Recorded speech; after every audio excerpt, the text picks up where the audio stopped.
Good morning. It is slightly earlier than the proposed time, but you know me, this is how we roll. I'm just about to set off the coffee and start the program.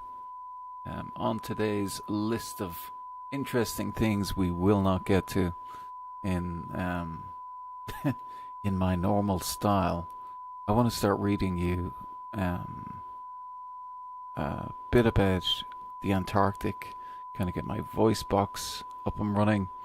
We're going to talk about Tom Crean. We're going to talk about the Fram. And we're going to talk about the crossing of South Georgia. So I'm going to start reading them in a little while. In the meantime, good morning to you. But programs should begin, I don't know, in a few seconds, a few minutes maybe, as I get my stuff together. So I'm hopefully making up for last weekend, where I think I got out of bed at 7:10 instead of 6:10. This one is dedicated to my friend Vel and all my friends, but especially dedicated to Vel. I sent Vel a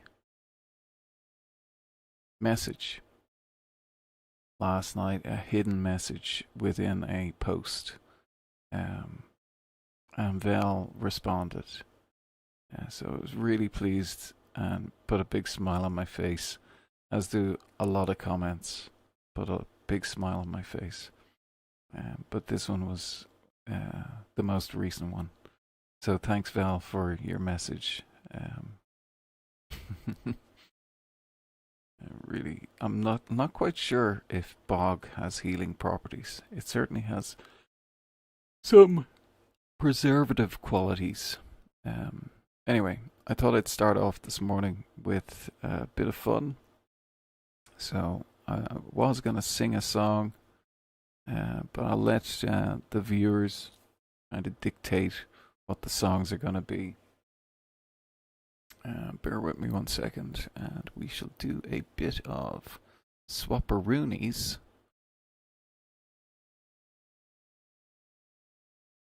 Right, there we go. Swapperoonies on.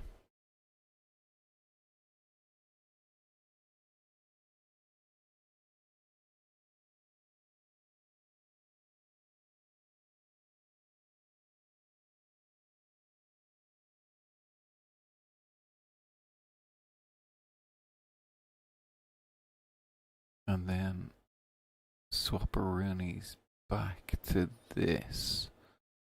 Now, these graphics today, I'm here as well, by the way. Just need to switch. Oh, that work. It's like layering. Right, hang on. Yeah, there I am. Excellent. Okay. Um, cool. Okay, VLC next. That needs to come up to be seen. Good. Okay, do that. That. Yeah, isn't that cool? Now, so will I get into reading you a story first? Will I do that? Um, I'm going to get into the reading of the story first. So let me get that lined up, which is, oh, let's let this video, because this is where I ended the live last night. I'm going to go make coffee, and then I'm going to start into the story about, then I'll start into the story about the Antarctic and talking to you guys. And if you're there, just say hello. If you're not, it always gives me a bit of encouragement to know, if I'm going to read a story, to know who I'm reading the story to. Um, I won't necessarily badger you into having to talk or anything like that. Hey, good morning, Ozark Woodsman. Thanks very much for saying hello. Really appreciate it. Um, I'm going to I'm going to start So that's not going to play seamlessly in the background.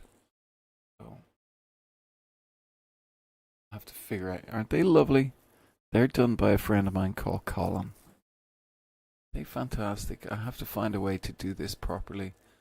I've realized it's a resource um, that I need to really incorporate into my lives. I think they're beautiful. Computer graphics that he does and produces for free. But I'll come back to that in a little bit. I'm gonna just maximize. Get rid of that for a second.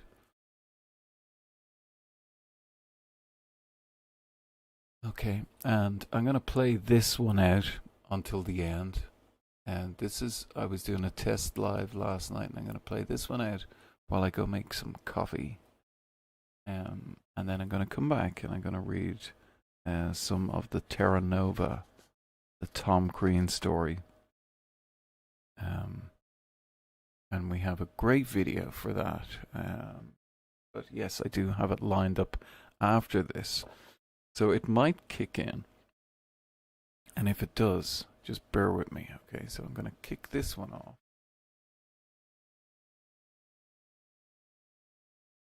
As my computer whirs and whizzes in the background, saying it is really happy to see me. Oh my god, he's doing that streaming thing. I better turn up all the fans and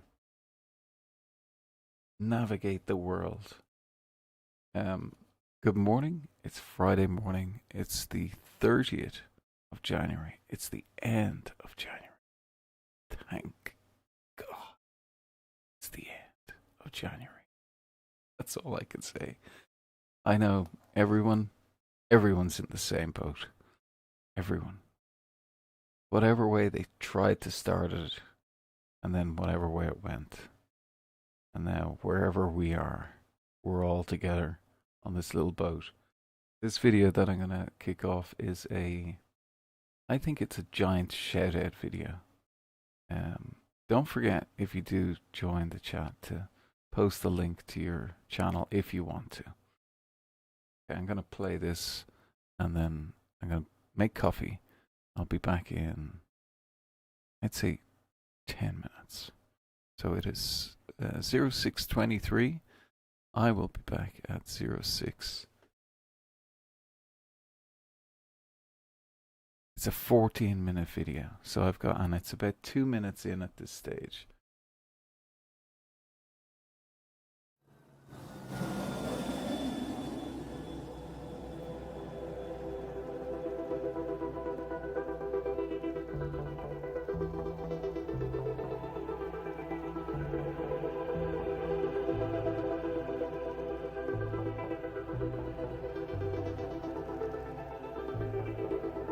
So liberating.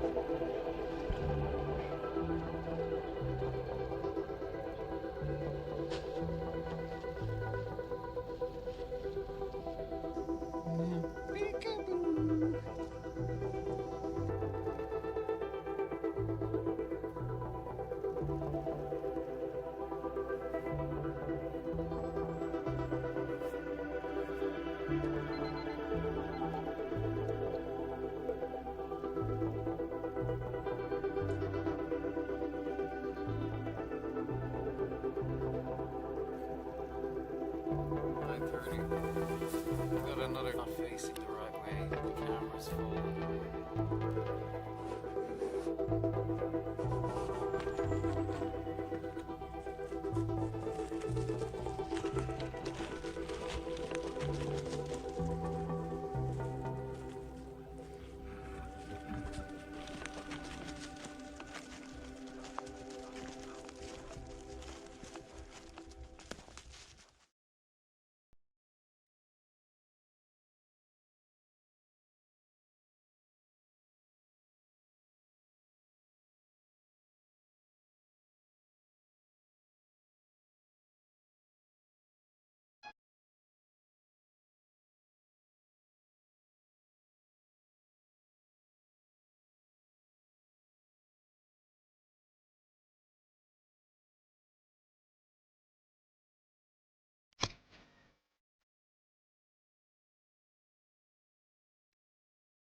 There'll be no camping tonight from you.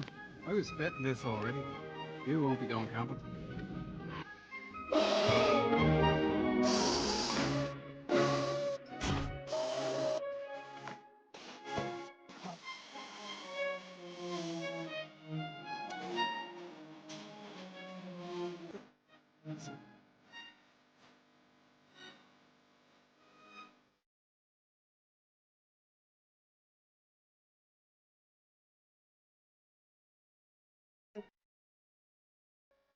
Look at that lad on his motorbike. Bits and pieces. Saw. Kitten killer! Put the bow drill down! No, don't do it, kitten killer!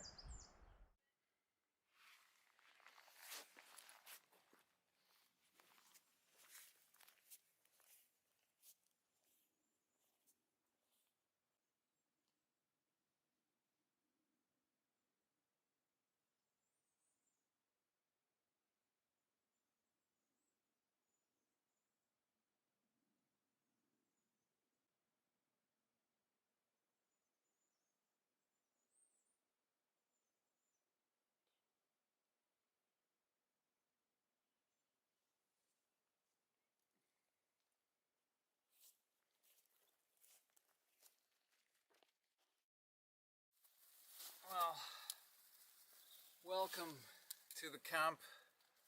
Hey, come over here, Arch. Come on, sit.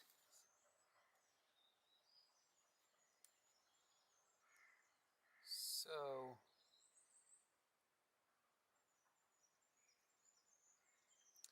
yeah. So today's camp was a bit of a two bag carry, and we want to test out some things. I want to test out this heater. So we've got a thermometer with us. I might actually stick that on right now for young Archie, and we'll see what sort of temperature we're at right now. I think the last time I looked it was 4 degrees Celsius, and this is inside the tent, so we'll have a look at that. 6 degrees. It's quite cold. There's no cloud cover. It's lovely. It's really nice. And as stated, we have little Archie with us, and I just want to make sure that he's warm. We've got a hot water bottle. We've got loads of stuff going on.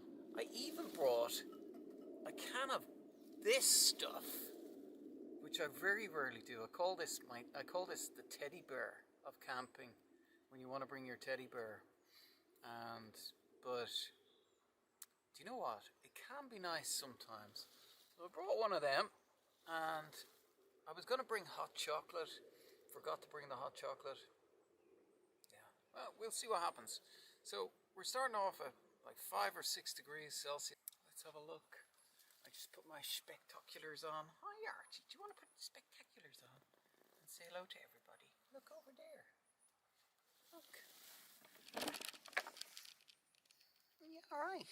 You got your spectacles on. He doesn't know what's happening. It's been so long since he did any sort of camping. So he loves it. Anyway, we'll be back in a few minutes. 6 or 7 degrees inside the tent, and we're going to put on the heater.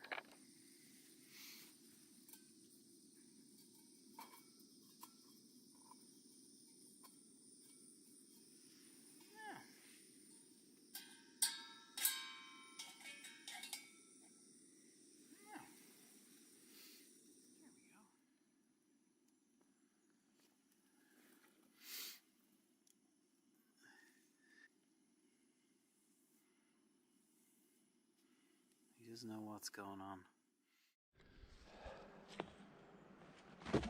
Oh, what was that noise?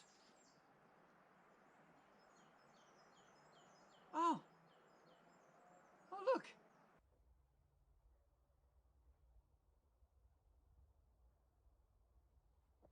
It sticks outdoor. Stickies. Stickles. No. Oh, what's he doing? He set up a new channel. Fucking hell. What What's it called? Hang on, I can't read it. Anyway, what's it called? I'm going to help him. What is it called? Oh, I can't remember. Somebody's... Oh, I hope he tells me. What is it called? A Weird Bros! Oh yeah, it's called... Oh yeah, hang on, I need to focus. What does it say? The Weird Bros. Who are these people? Who are these little people? Oh, God, I hope it's as good as this. Oh, is he do... What? He's making a seesaw?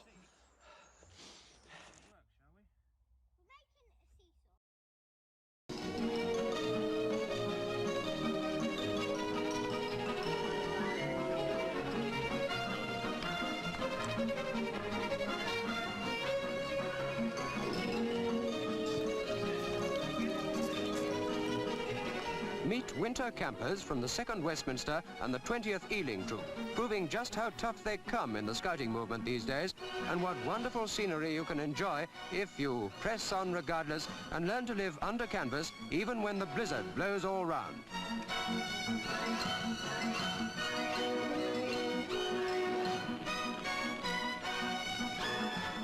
You don't have to camp by a stream, as you do to ensure a water supply in summer. Once you've got a fire going, you can find drinks all round.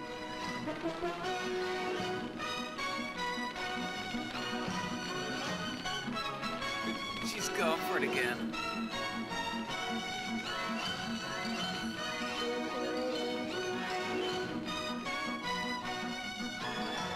This really is a winter wonderland, and the scouts say they feel in the pink out here. The most difficult thing is finding our way about on a... He's watching from over here in his tinfoil jacket. Aren't you? You're a good boy too. You're looking for your chicken. Yeah.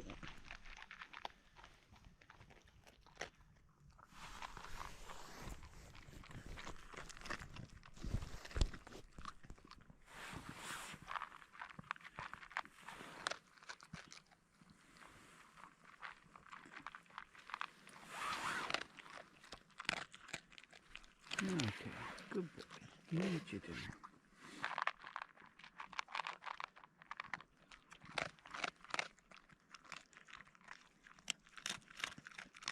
You all right? You know, on a good day, you can see whales from here.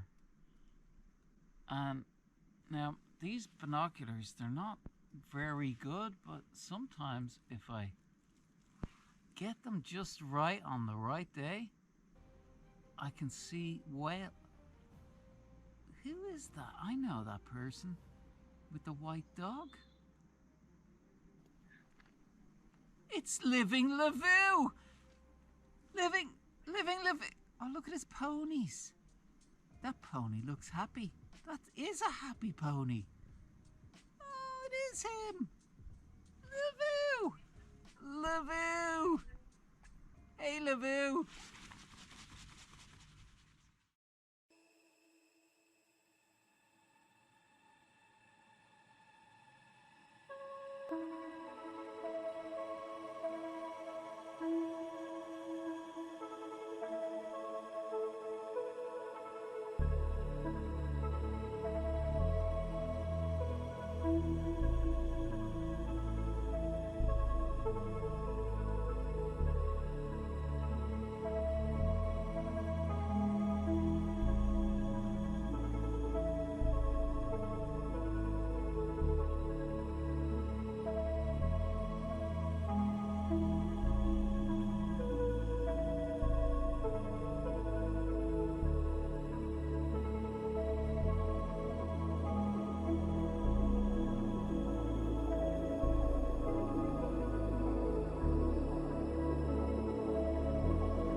Can we take the rain out?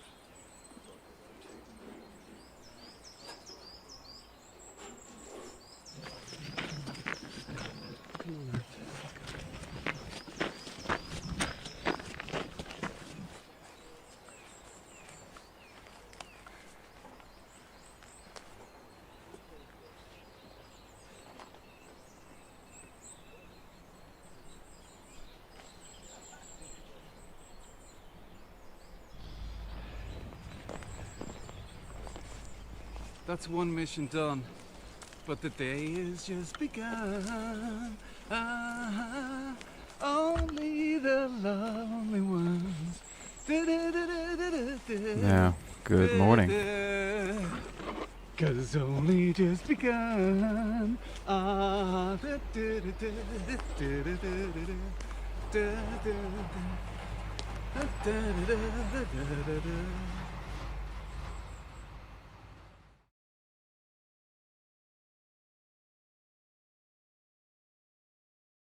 Right. Yeah. God, look at that. It's that time of the morning already. It's the time when I talk to people, say good morning to them, just live in Lavu. Now, what's going on in the background here? Well, it's Friday morning. It's 6:41. For once, I'm early. But you know, I did say when I came to doing these lives that I was going to have fun. Have fun no matter what you do. So I'm going to say good morning to everybody who's here. I'm going to start with my first story. I was going to start with Crean, but it's going to start with Amundsen. What Amundsen wore. Those of you who don't know who Amundsen was, that's okay. He was the first man to set foot on the South Pole. Should go deep red for this one. Let's go deep red. Space station. Okay. Beep beep. Like we're in a submarine. Ronald Amundsen's success in reaching the South Pole 1910 to 1912 was due to meticulous planning, which included adopting specialized indigenous clothing techniques over standard European wool attire. Amundsen's approach was heavily influenced by his time in the Canadian Arctic 1903 to 1906, where he learned from the Inuit and Norwegian Sami people that clothing must be loose, layered, breathable to prevent sweating and subsequent freezing. Key clothing choices and materials that he made: sealskin suits, borrowed from Inuit tradition. These suits were worn to provide superior insulation, wind protection compared to traditional European heavy coats. Reindeer skin mittens and clothing, known for being lightweight yet providing exceptional warmth. Anoraks, blanket gear. Amundsen utilized coats made from Navy-donated blankets tailored for windproofing and freedom of movement. Layered wool. Underneath outer layers, the team wore wool underwear, including 2 thick hand-knitted undershirts, sweaters, Icelanders, and stockings from Tungaset, Christiana's prison for women. Sami-inspired footwear. Rather than stiff European boots, Amundsen's crew used soft fur boots, kamiks, and filled them with dried sedge grass for insulation and moisture management. Indestructible mittens. Amundsen used specialized kid leather mittens that lasted the entire journey from the pole and back. The philosophy, loose and breathable. Amundsen's strategy was the opposite of the contemporaneous British approach, Scott, which prioritized heavy, wind-resistant fabric, Burberry, that trapped sweat. Sweat reduction. By wearing loose, porous furs, the team kept their skin dry. If clothing is too tight, sweat turns to ice, leading to hypothermia and frostbite. Adaptability: the clothing was designed to be easily removed or adjusted during strenuous, high activity periods. The Inuit influence: Amundsen realized that to survive he had to stop fighting the environment and adapt to it. His research into Inuit culture taught him that fur is better than wool for the extreme cold. Compared to Scott, while Robert Falcon Scott used woolen clothing and motorized transport, which failed, Amundsen used furs, dog sleds, and skis. Preparation: during his stay in Antarctica, the team spent months refining their gear to ensure everything was perfect before the final push to the poles. And in finality, the legacy, and that is the legacy, is that they got to the pole. Scott Party perished. Journey. Today, Amundsen's legacy lives on in the brand Amundsen Sports, which was co-founded by a relative of Roald, and is based on the same principles of combining traditional materials with modern functional design. Now, I don't think red really suits reading. I'm going to get terrible glaucoma to continue to do that.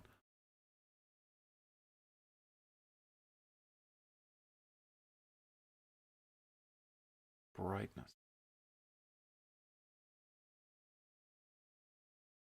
Super. Yeah, I can read. Wow, that's super bright, isn't it? Super bright.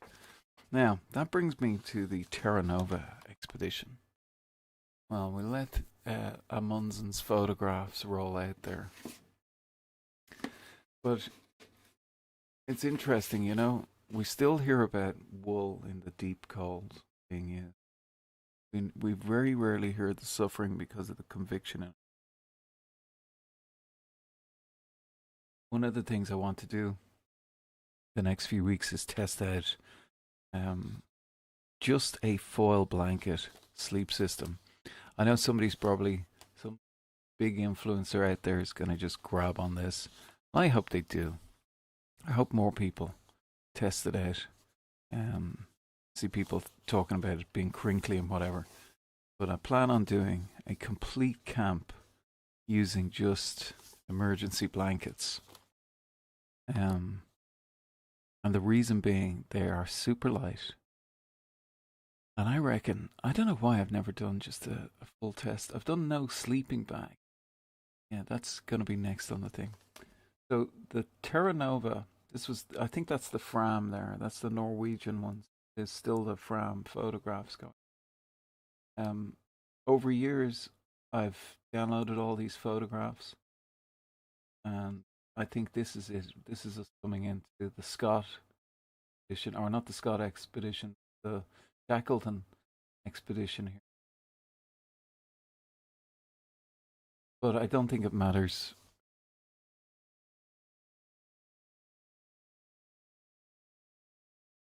Scott told me that photograph. Anyway, the next one is about a guy who's very close to my heart. His name is Tom Crean. And when it came to Scott, not Shackleton, going to the South Pole, Scott decided after he got up onto the top of the Beardmore Glacier, which is about 10,000 feet, he decided to split the team into a format that he hadn't planned beforehand. He changed things while he was at altitude, which I always find interesting. At 10,000 feet, he made a decision that would change the outcome of everything for everyone, including the party that was going to return after supporting him to the Beardmore Glacier. He would be. Some of these photographs, by the way, are from the photographer. Anyway, there was a team that got him up onto the Beardmore Glacier, and then Scott headed to the South Pole. Got to the South Pole, could see Amundsen's flag there, and then they came back. But the team that got him up there was split. Instead of having 4 people, was turned into 3 people. That was Tom Crean and Bill Lashley and Teddy Evans, were the support party that turned around at the top of the Beardmore Glacier. And then I think Teddy Evans was their navigator. Teddy Evans got scurvy and then he got snowblind. And they were really having a hard time getting back. And at one stage they'd hauled Edward Evans for 90, I think it was 90 miles. They'd hauled him on a sled. And it was just the 3 of them. Anyway, on the 14th of February 1912, Tom Crean, Bill Lashley were continuing their grueling return march from the polar plateau and were hauling the gravely ill Edward Evans on their sled. In a desperate attempt to save his life, Evans, who had suffered from snow blindness, having removed his goggles on the descent of the Beardmore Glacier, was now ravaged by scurvy. Previous day, unable to stand, let alone walk, he had ordered Crean and Lashley to leave him behind and save themselves. But they had refused. Instead, they placed their fragile lieutenant onto the sledge and endeavoured to get him back to base. Evans recorded later that during a long, distinguished naval career, it was the first and last time my orders as a naval officer were disobeyed. February 14th, Evans' condition was so grave that when he passed out whilst being dragged along on the sled, the men thought he was dead. He had died. Crean, in particular, was convinced his lieutenant was close friend was dead. After enduring a round trip of over 1,400 miles, both men were emotionally and physically shattered. The notion that the man they had fought so hard to save was now lying dead before them was a crushing blow to their spirit, that of their desperate endeavour. Crean almost wilted, his failing yet urgent footsteps crunching forth, the only sound that conflicted with the icy monotone of the Antarctic climate that seethed all around them. He cradled Evans in his arms, leaning over him. The tears came. They rolled down his cheeks, momentary channels of warmth. Their passage froze, white on the Irishman's face. But the salty brine of his grief dripped onto the face of his stricken lieutenant. The warmth of Crean's anguish miraculously seemed to revive Evans, and he later recalled, "His hot tears fell on my face, and as I came to, gave him a weak kind of laugh." No doubt the relief felt by Crean and Lashley spurred them on, redoubled their efforts, for they were still more than 90 miles from Hut Point. It was obvious to them both that Evans was dying. The odds were still stacked against them, though. Yes, they had passed the last 100-mile point of a 1,500-mile journey. Their physical strength was starting to diminish, and rapidly so. They were extremely cold, on the verge of starvation, and their navigator Evans could no longer guide them through the vast Antarctic whiteness that held them captive. Theirs was a desperate battle. 14th February 1912. Another good start after the usual preparation. We had not much to pack, but it takes us some time to get our invalid ready. The surface is very bad and our progress very slow, but we have proposed to go longer hours, try to cover the distance. That's if we can stick it ourselves. That's an extract from The Worst Journey in the World by Apsley Cherry Gerard. quoting the diary of Bill Lashley. 2 days later, however, on February 16th, with Evans still managing to cling to life, their spirits were raised when Crean and Lashley spotted the distinctive features of the landscape around Hut Point. On the distant horizon loomed Mount Erebus, only faintly discernible, but at least they now knew they had not strayed off course. They knew where to aim for, but they realized that as close as it appeared, salvation was almost out of reach. And it was, it's this story of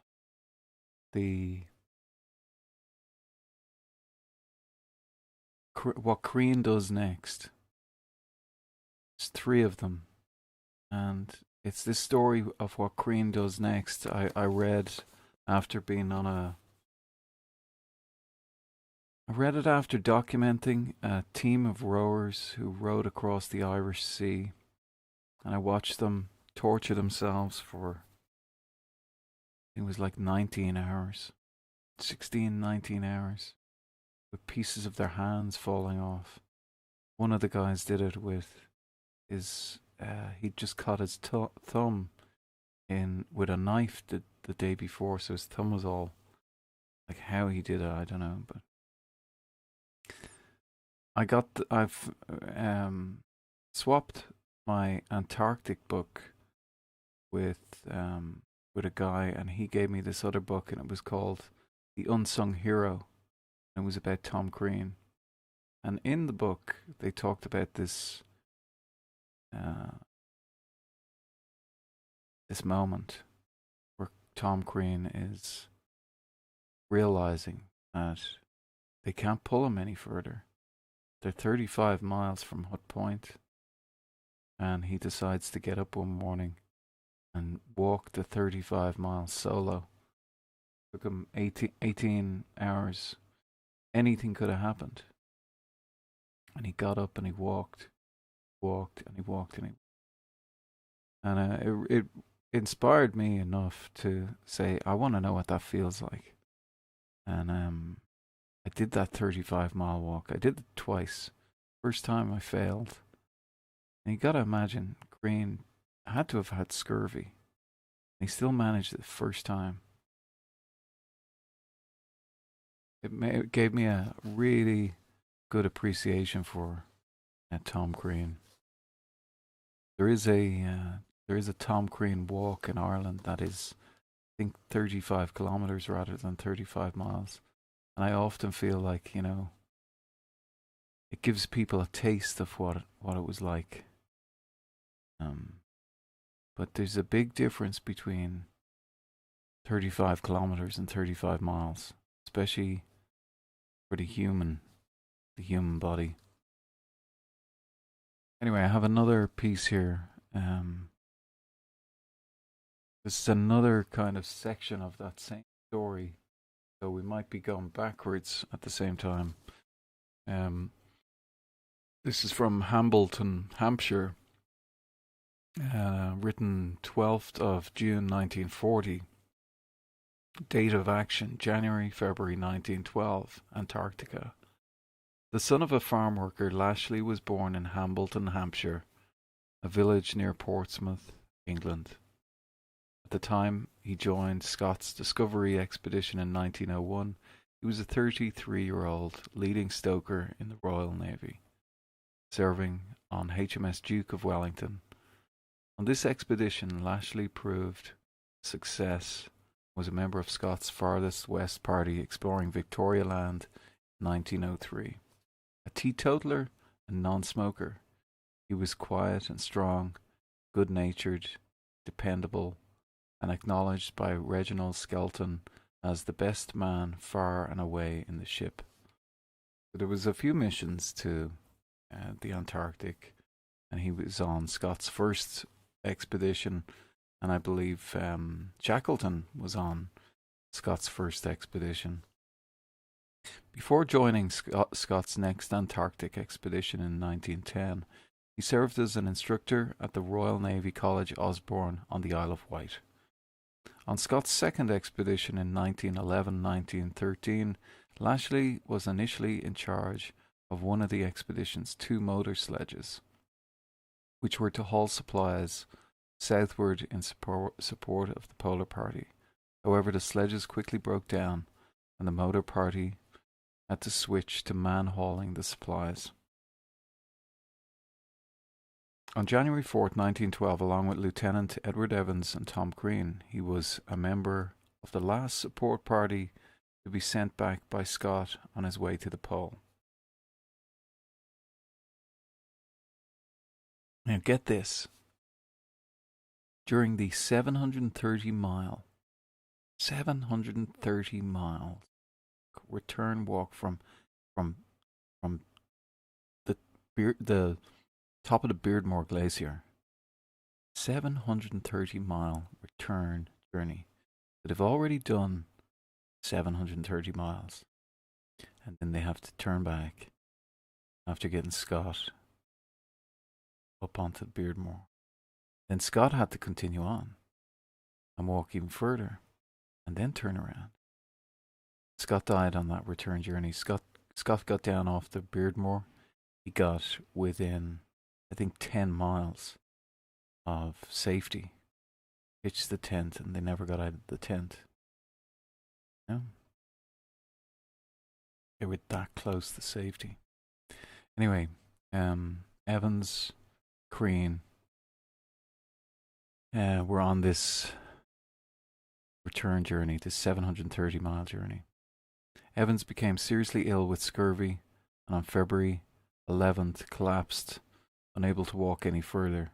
Still 100 miles, or 160 kilometers from Hut Point, camp, and safety. Now they had depots all the way back, so they were looking for depots and flags and ice cairns. And one of the things that actually affected Scott on his return was that they didn't have enough fuel to cook the food. And the reason they didn't have enough fuel was the corks in the fuel bottles shrunk and the fuel evaporated out of them. So it was real cutting edge stuff. I mean, he should have made it. But there was things that, like, they were caught in a storm for, I think, 10, 14 days or something like that. That was the final nail. Anyway, he tried to persuade Lashley and Crean to leave him to save themselves, but they refused. Hey, Raven. Strapping him onto the sledge, they pulled him for days, until with only 1 or 2 days food rations left, but still 4 or 5 days sledge pulling to do, they had to stop. Lashley then stayed with Evans in the tent, nursed him, while Crean walked the remaining 35 miles, 60 kilometers, alone, in 18 hours to reach Hut Point camp, where he was able to fetch help.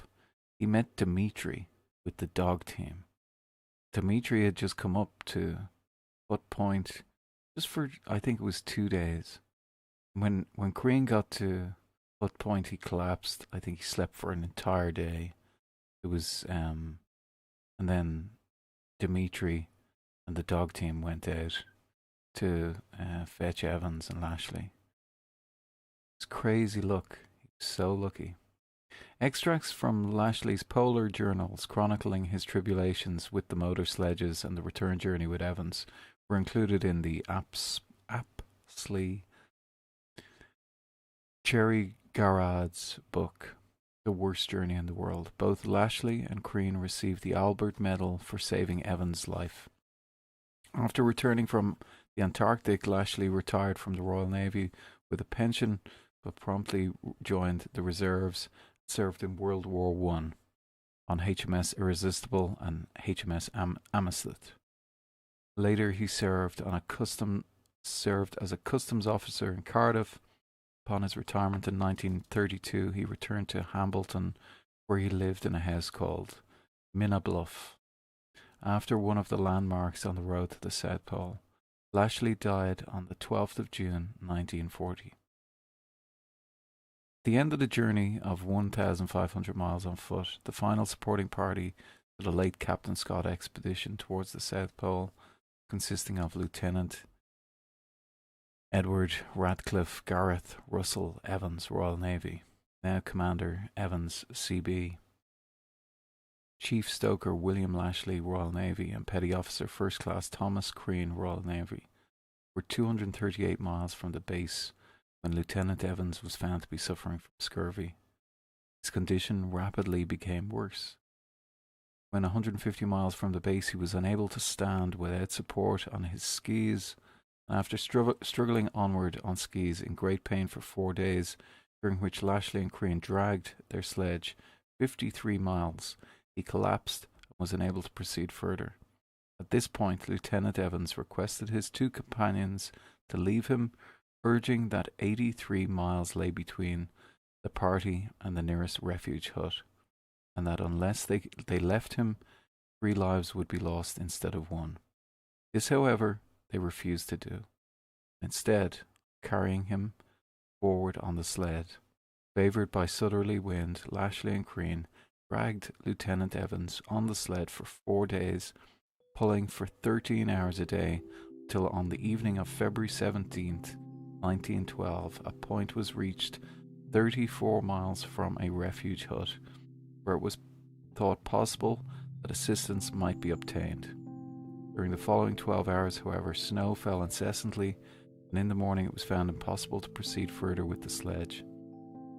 The party now had only sufficient food for 3 more meals, and both Lashley and Crean were becoming weaker daily. It was decided that they should separate, that Crean should endeavour to walk to the refuge hut, while Lashley stayed to nurse Lieutenant Evans. After a march of 18 hours in soft snow, Crean made his way to the hut, arriving completely exhausted. Fortunately, Surgeon Edward Atkins, Royal Navy, was at the hut with 2 dog teams and the dog attendant. His party on February 20 effected the rescue of Lieutenant Evans and Lashley, but for the gallant conduct throughout of his 2 companions, Lieutenant Evans would have undoubtedly lost his life. So that's kind of all the research that I had on that story. And I've got another little bit. I'm going to take a little break for a second, and I'm going to be back after that. Good morning, Raven. Good morning, Vivian Lavu. Good morning, Izzy and Ozark Woodsman.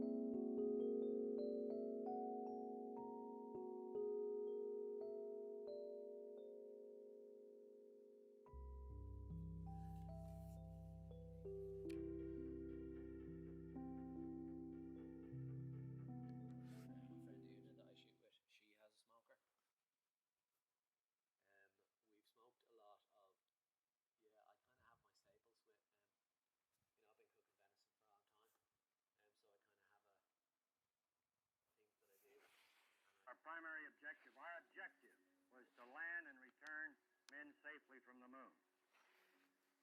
Apollo 12 has somewhat different objectives, but an extension of this, shall I say. We do want to perform phenological inspection, survey, and sampling in the Mara area. This is a different Mara area. On this mission, we will deploy of the near side. Should Pete Conrad and Alan Bean manage to land within walking distance of Surveyor 3, a secondary objective will be to pay a visit to the unmanned spacecraft and retrieve portions of it for return to Earth. Apollo 12 is pushing the envelope of manned lunar exploration. Well aware, later missions will take us to spots that require a pinpoint accuracy. We do hope to develop our techniques on this mission that will lead us to perhaps further development on the next mission, leading us to getting the capability of landing at some very tight, difficult spots. We want to continue to develop man's capability to work in the lunar environment, and on this mission, one of our objectives is to obtain photographs of candidate exploration sites. On On the Apollo 11 mission, ground control gave them a 60-second warning and a 30-second warning. Now, it's my expectation that we're going to have something on our flight, 2 or 3 things. We've had them on every flight where... Stages of the Saturn V. T-minus 40 seconds and counting. The spacecraft command now performing its final function, pressing a button to align the guidance and control system of the spacecraft. Coming up on third. Mark, T-minus 30 seconds and counting. T-minus...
And without them, you can't operate the command module to re-entry.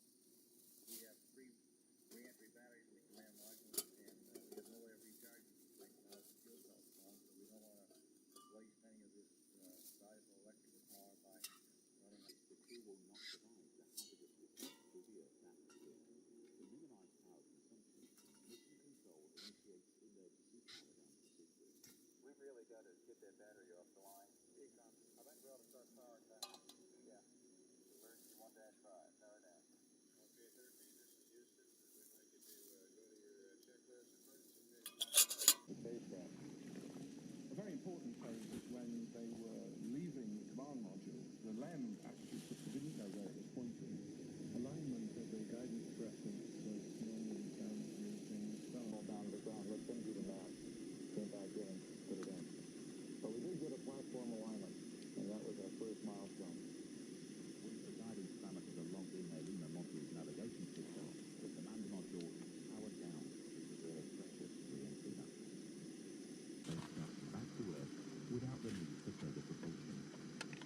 The advantage of this trajectory is that in the event of a systems failure on board the stables, it is now vital that Apollo 13 manoeuvres back onto the free return trajectory to make use of the moon's gravity and slingshot back towards the Earth.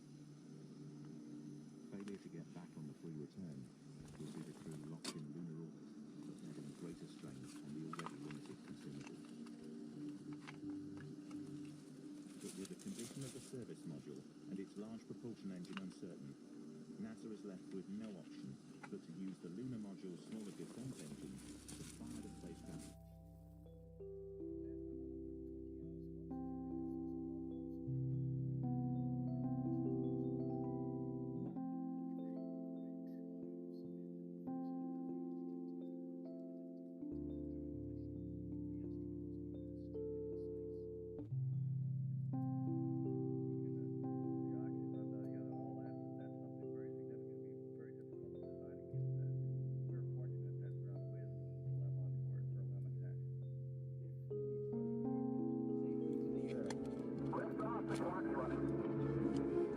On July 20th, 1969, Apollo 11 astronauts Neil Armstrong and Buzz Aldrin became the first men to set foot upon the moon.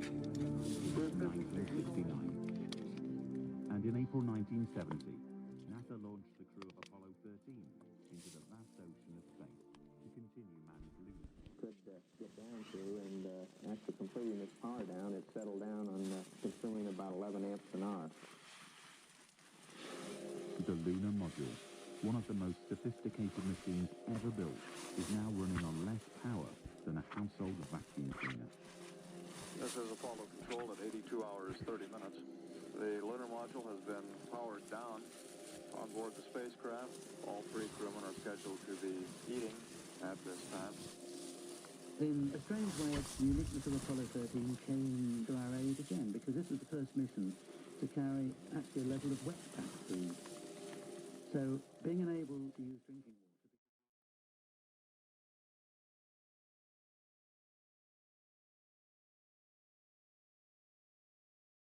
Now, good morning again. Raven is just talking about a film called A Quest for Fire.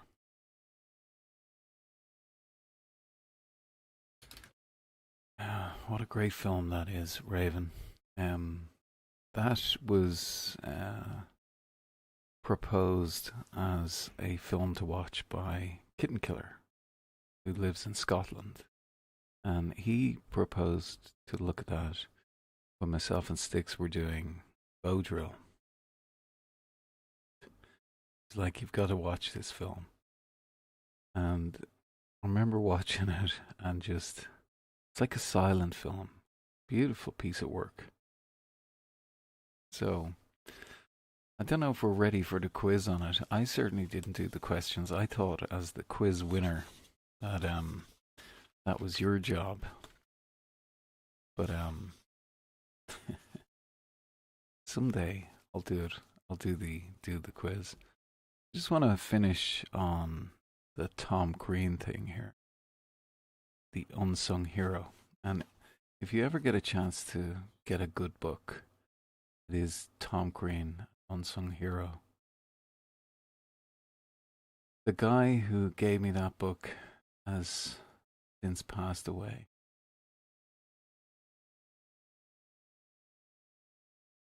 And we gotta remember him this morning as well, and all the people didn't make it through the last year. I had a visit in my sleep last night from my little dog Zara. She turned up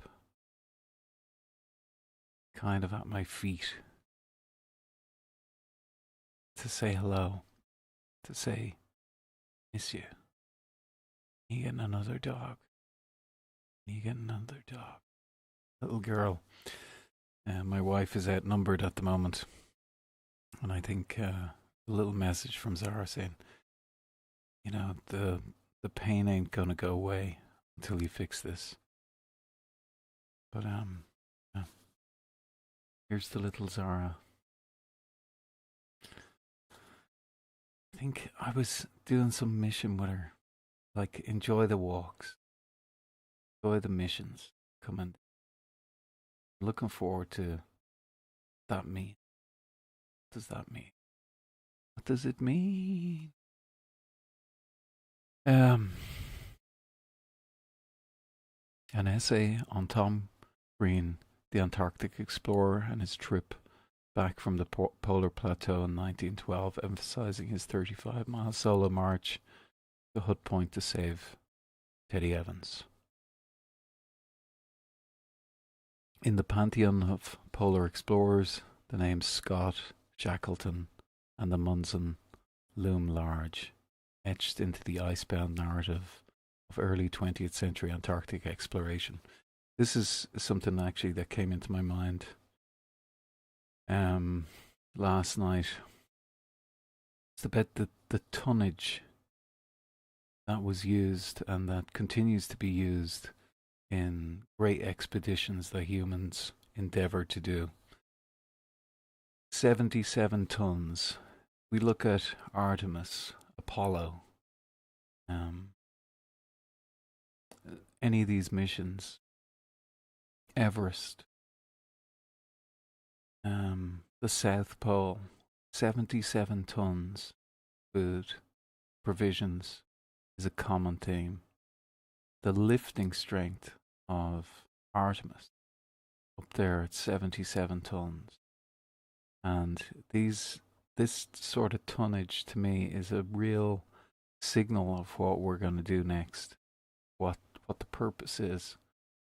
Because, humans, they need a lot of food, need a lot of provisions, donkey loads.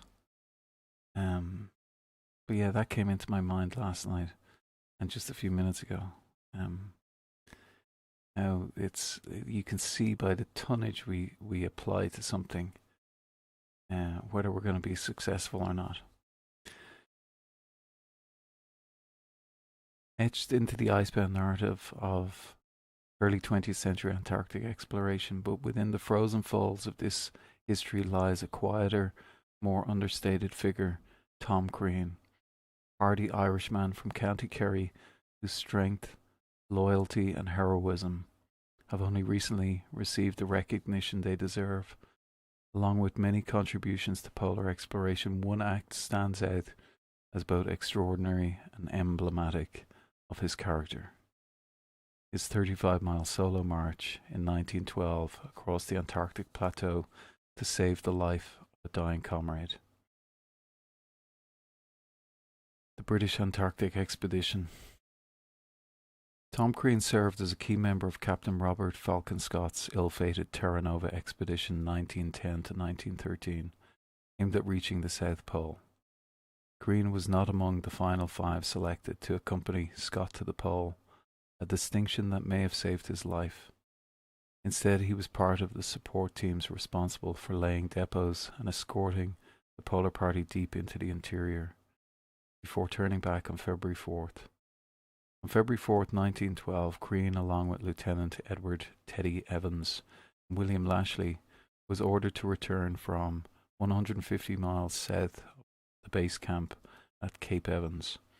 The return journey proved grueling. Evans, the party leader, became increasingly debilitated by scurvy, rendering him unable to walk and eventually too weak even to stand. For weeks, Crean and Lashley hauled him on a sledge in deteriorating conditions, with dwindling food and fuel. When they reached the base of the Beardmore Glacier, still 35 miles from the safety of Hut Point, Evans was near death.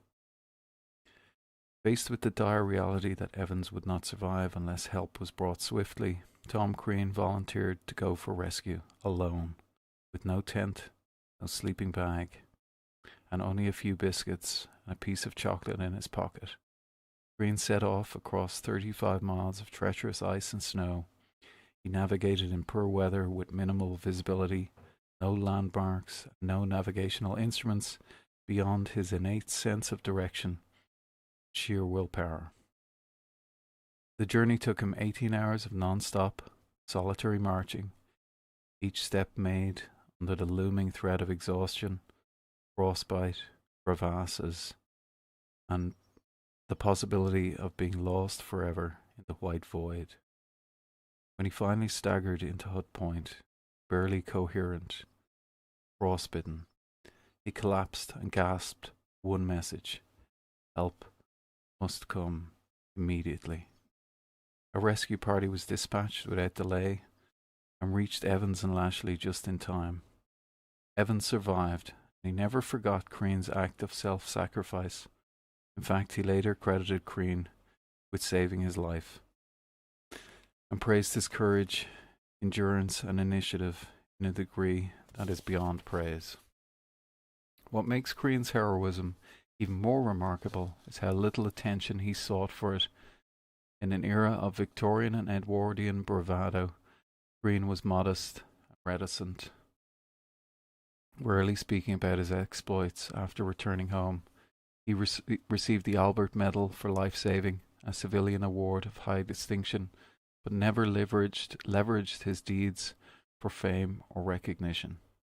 After retiring from exploration, he quietly returned to Ireland, married, raised a family, and ran a pub called the South Pole Inn in Anniscoil, County Kerry. His pub is still there.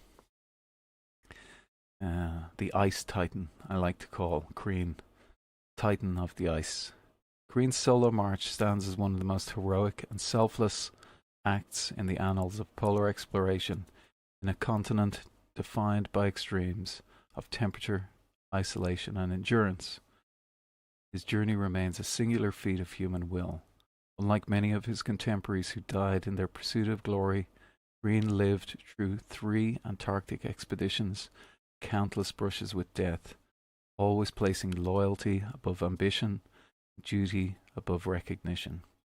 Only in recent years has Tom Green begun to receive the posthumous honour he deserves. Biographies, documentaries, and exhibitions started to reintroduce the world to this quiet titan of the ice. His 35-mile march is not merely a tale of physical endurance, it is a study in courage, compassion, what it means to risk everything for another person. In the long frozen shadow of Antarctic exploration, Tom Green's footsteps still echo, not because he sought to be remembered, but because he did what was right when it mattered most. His 35-mile solo march in 1912 was not a quest for records or renown. I think that's the important part. No quest for records or renown. It was a desperate act of humanity that saved a life, and in doing so carved his legacy into the ice. In the end, Green's story reminds us that true heroism needs no spotlight. It walks alone across 35 unthinkable miles through the cold silence of the South. Certainly, below is an essay on Tom Green, the Irish Antarctic explorer, with a focus on his extraordinary 35-mile solo march. What makes Green's heroism even more remarkable is how little attention he sought for it. Right, now.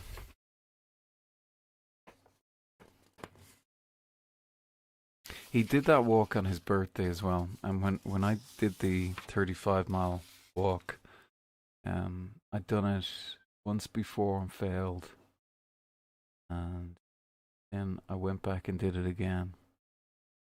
And what I did different was I put water about every 7 miles. I put a 500 milliliter bottle of water every 7 miles the day before.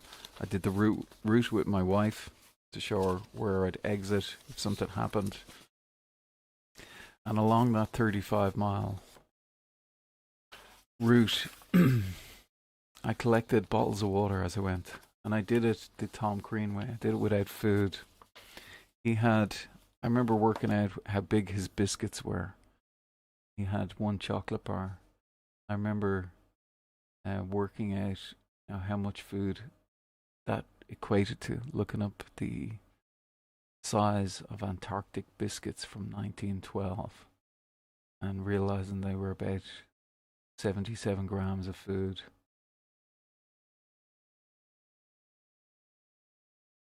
But I don't know, in terms of memories, that walk, the 2 of them, even the one that I failed at, those walks were really up there. I remember coming back thinking, I've done something that nobody else has done. And then I realized that some people do 100 kilometers in a day, some people do 100 miles in a day, and really in the scale of things, wasn't such a big thing. But for me, it was a huge thing. Highly recommend it anyway. The months of training, that feeling, even the feeling of 42 kilometers, first time when I stopped. I think it was 44, forcing myself with blood in my heels. I think my left foot was stuck to the shoe, blood, trying to force myself on. And I remember getting tears in my eyes, even thinking about how Crean must. I'm gonna go. There's one more story I want to go to. I'm gonna cut back to this video again. So I hope people who find this live at some stage, I hope you enjoy this story. I'd love to do more of these.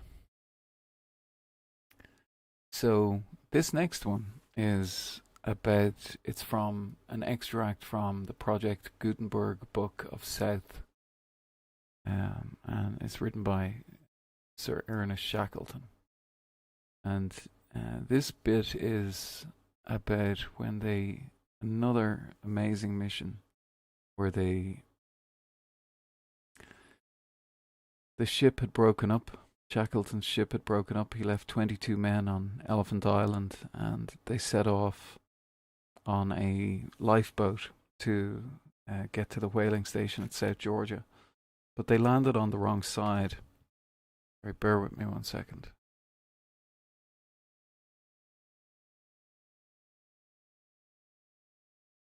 The lifeboat landed on the wrong side of South Georgia, and what they had to do is they had to walk across South Georgia. They weren't going to risk circumnavigating the island.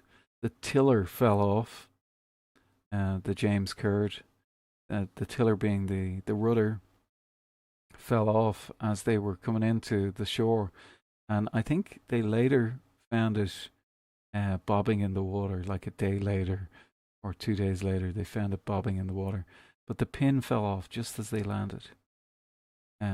Even the story of those 16 days on the boat from Elephant Island to South Georgia was a feat of endurance. Imagine sleeping in a wet sleeping bag for 14 days.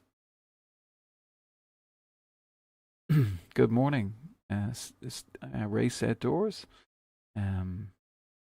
Raven, last week Roland Amundsen. Won't be here long as have school runs. I love that people come to the lives as they're on their way to work and whatever. Okay, so this next story begins when Shackleton and Worsley and Crean and I think Chippy McNish may have been on the boat. I'm not quite sure. I think he was. This is when they've landed on the wrong side of South Georgia, and they begin to look around and warm themselves up and get themselves. I think Crean was attacking albatrosses, and they were licking their wounds from 16 days being on the James Caird, and they realize they have to go across this uncharted territory, which was South Georgia. Let me bring up this map, South Georgia. See if I can do this without breaking everything. Excuse me. I wonder why they call it coffee. Makes you cough. If there's one thing in the world I've always wanted to do, it is. Let me bring this up. Bear with me 1 second. How do we do this? We need to tick a box. Google Earth. Is it gonna work? Let's have a look here. BLC. Yeah. Super. If there's one thing I've always wanted to do, and I met a guy, I actually interviewed a guy who did this.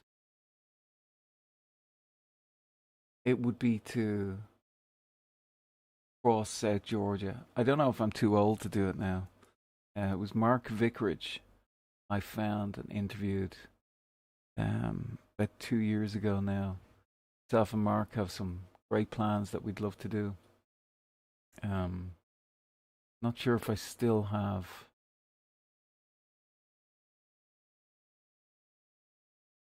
this here, Hakon Bay. Please tell me this is Elephant Island. Or not Elephant Island, South Georgia.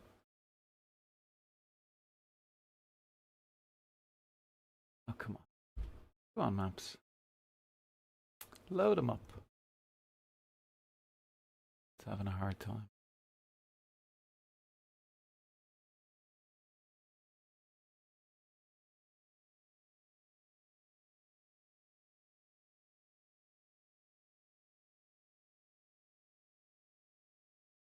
I know this map. It's really weird when you've studied, the way that they went across this. It's not going to load up. Why won't it load up? Funny.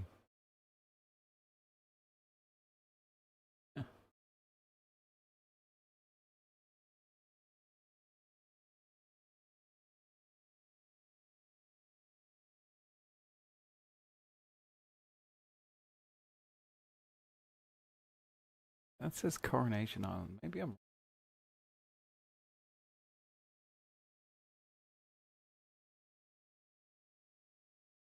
Uh huh. There it is. I actually had these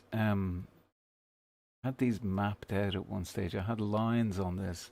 I have a video somewhere. I think King Haakon Bay is here. Walk across this thing.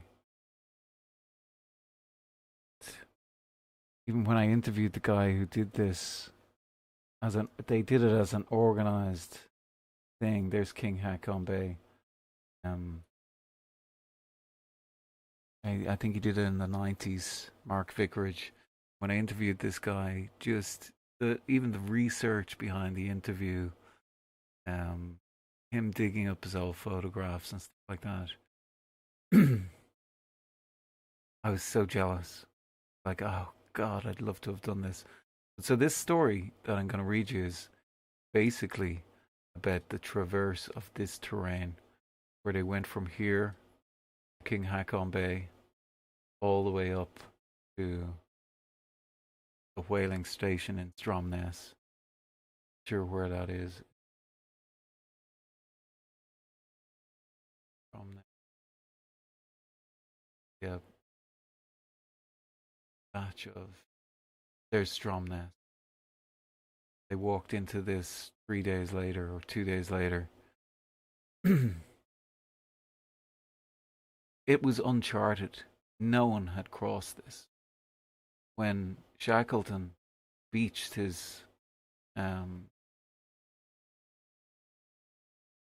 the James Caird lifeboat, no one had even thought about doing it.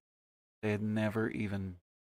No one had any idea of the interior, what it was like, and if you see pictures of it, it's crazy what they did. Awareness just subbed. Who's that? I'll check your stuff later. Looks interesting at a glance.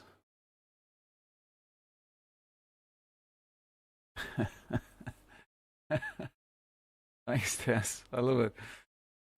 I love it when somebody gets into the conspiracies in the middle of it. Yeah, there's a pyramid here. Hang on, wait, I'll show you all the pyramids. It's funny how they're shaped like rocks and mountains. Anyway, so this is where the story begins. They've gotten here. I'll just show you where Elephant Island is. So the ship, I think I've marked actually where the ship is on this. Maybe I haven't got the box ticked, but they found the ship. They got stuck here. They got stuck in this stuff, and during the winter, the ice rotates, and then it spat them back out again. And look at Elephant Island. Oh,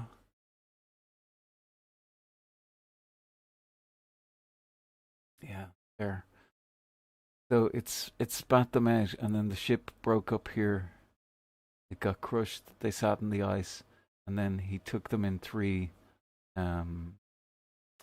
He took them in three lifeboats to Elephant Island, and 22 men were left on Elephant Island to fend for themselves, eating penguins. And they were nearly there a year, I think. 8 months at least, 4 attempts to try and get to them. Another incredible story of survival. I think one man had a heart attack. Everyone survived from losing their ship. the ship is here. It's they found it, and it's in perfect condition. And I really hope at some stage somebody goes to go take this thing up. I mean, it's in perfect condition, absolutely stunningly, perfectly preserved. The endurance, obviously broken up to bits, but still perfectly preserved under. Okay, so at Georgia, and I'm going to go back to this video. I'm going to get rid of this. Good luck to Google Earth. Go back to VLC. And close Google Earth because I don't need that. Restart this. Obviously has some Amundsen and some photographs of Scott and some Shackleton photographs as well. But it just accompanies this bit of story. No man had ever penetrated a mile from the coast of South Georgia at any point, and the whalers I knew regarded the country as inaccessible. During that day, while we were walking to the snouted glacier, we had seen 3 wild duck flying towards the head of the bay from the eastward. Hoped that the presence of these birds indicated tussock land and not snowfields and glaciers in the interior, but the hope was not a very bright one. We turned out at 2 a.m. on the Friday morning and had our hoosh ready an hour later. Full moon was shining in a particularly cloudless sky. Its rays reflected gloriously from the pinnacles and crevassed ice of the adjacent glaciers. Huge peaks of the mountains stood in bold relief against the sky and threw dark shadows on the waters of the Sound. There was no need for delay. We made a start as soon as we had eaten our meal. McNish walked about 200 yards with us. He could do no more. Then we said goodbye and he turned back to the camp. First task was to get round the edge of the snouted glacier, which had points like fingers projecting towards the sea. The waves were reaching the points of these fingers, and we had to rush from one recess to another when the water receded. We soon reached the east side of the glacier and noticed its great activity at this point. Changes had occurred within the preceding 24 hours. Some huge pieces had broken off, and the masses of mud and stone were being driven before the advancing ice showed movement. The glacier was like a gigantic plough, driving irresistibly towards the sea. Lying on the beach beyond the glacier was wreckage that told of many ill-fated ships. We noticed stanchions of teak wood, liberally carved, that must have came from ships of the older type, iron-bound timbers with the iron almost rusted through, battered barrels, and all the usual debris of the ocean. We had difficulties and anxieties of our own, but as we passed that graveyard of the sea, we thought of the many tragedies written in the wave-worn fragments of lost vessels. We did not pause. Soon we were ascending a snow slope, heading due east on the last lap of our long trail. The snow surface was disappointing. 2 days before we had been able to move rapidly on hard packed snow. Now we sank over our ankles, and each step progress was slow. After 2 hours steady climbing, we were 2,500 feet above sea level. The weather continued fine and calm, and as the ridges drew nearer and the western coast of the island spread out below, bright moonlight showed us that the interior was broken tremendously. High peaks, impassable cliffs, steep snow slopes, sharply descending glaciers were prominent features in all directions, with stretches of snow plain overlaying the ice sheet of the interior. The slope we were ascending mounted to a ridge, and our course lay direct to the top. The moon, which proved a good friend during this journey, threw a long shadow at one point, told us that the surface was broken in our path. Warned in time, we avoided a huge hole capable of swallowing an army. The bay was now 3 miles away. The continued roaring of a big glacier at the head of the bay came to our ears. This glacier, which we had noticed during the stay at Pegotti Camp, seemed to be calving almost continuously. Imagine that noise, echoing of it. I'd hoped to get a view of the country ahead of us, top of the slope, but as the surface became more level beneath our feet, thick fog drifted down. The moon became obscured, produced a diffuse light that was more trying than darkness, since it illuminated the fog without guiding our steps. We roped ourselves together as a precaution against holes, crevasses, and precipices, and I broke trail through the soft snow. With almost the full length of the rope between myself and the last man, we were able to steer an approximately straight course, since if we veered to the right or the left, when marching into the blank wall of the fog, the last man on the rope could shout a direction. So like a ship with its port, starboard, steady, we tramped through the fog for the next 2 hours. And Mark Vicarage actually talked about that same fog that he encountered on that. Then as daylight came, the fog thinned and lifted. From an elevation of about 3,000 feet, we looked down on what seemed to be a huge frozen lake with its farther shores still obscured by the fog. We halted there to eat a bit of biscuit while we discussed whether we would go down and cross the flat surface of the lake or keep on the ridge we had already reached. I decided to go down, since the lake lay on our course. After an hour of comparatively easy travel, though, through the snow, we noticed the thin beginnings of crevasses. Soon they were increasing in size and showing fractures, indicating that we were traveling on a glacier. As the daylight brightened and fog dissipated, the lake could be seen more clearly, but still could not discover its east shore. A little later, the fog lifted completely, and then we saw that our lake stretched to the horizon, and realized suddenly that we were looking down upon the open sea on the east coast of the island. The slight pulsation of the shore showed that the sea was not even frozen. It was the bad light that had deceived us. Evidently, we were at the top of Possession Bay, and the island at that point could not be more than 5 miles across from the head of King Haakon Bay. Our rough chart was inaccurate. There was nothing for it but to start up the glacier again. That was about 7 o'clock in the morning, and by 9 o'clock we had more than recovered our lost ground. We regained the ridge and then struck southeast, where the charts showed that more bays indented the coast before Stromness. It was comforting to realize that we would have the eastern water in sight during our journey. Although we could see there was no way around the shoreline owing to steep cliffs and glaciers. Men lived in houses lit by electric light on the east coast.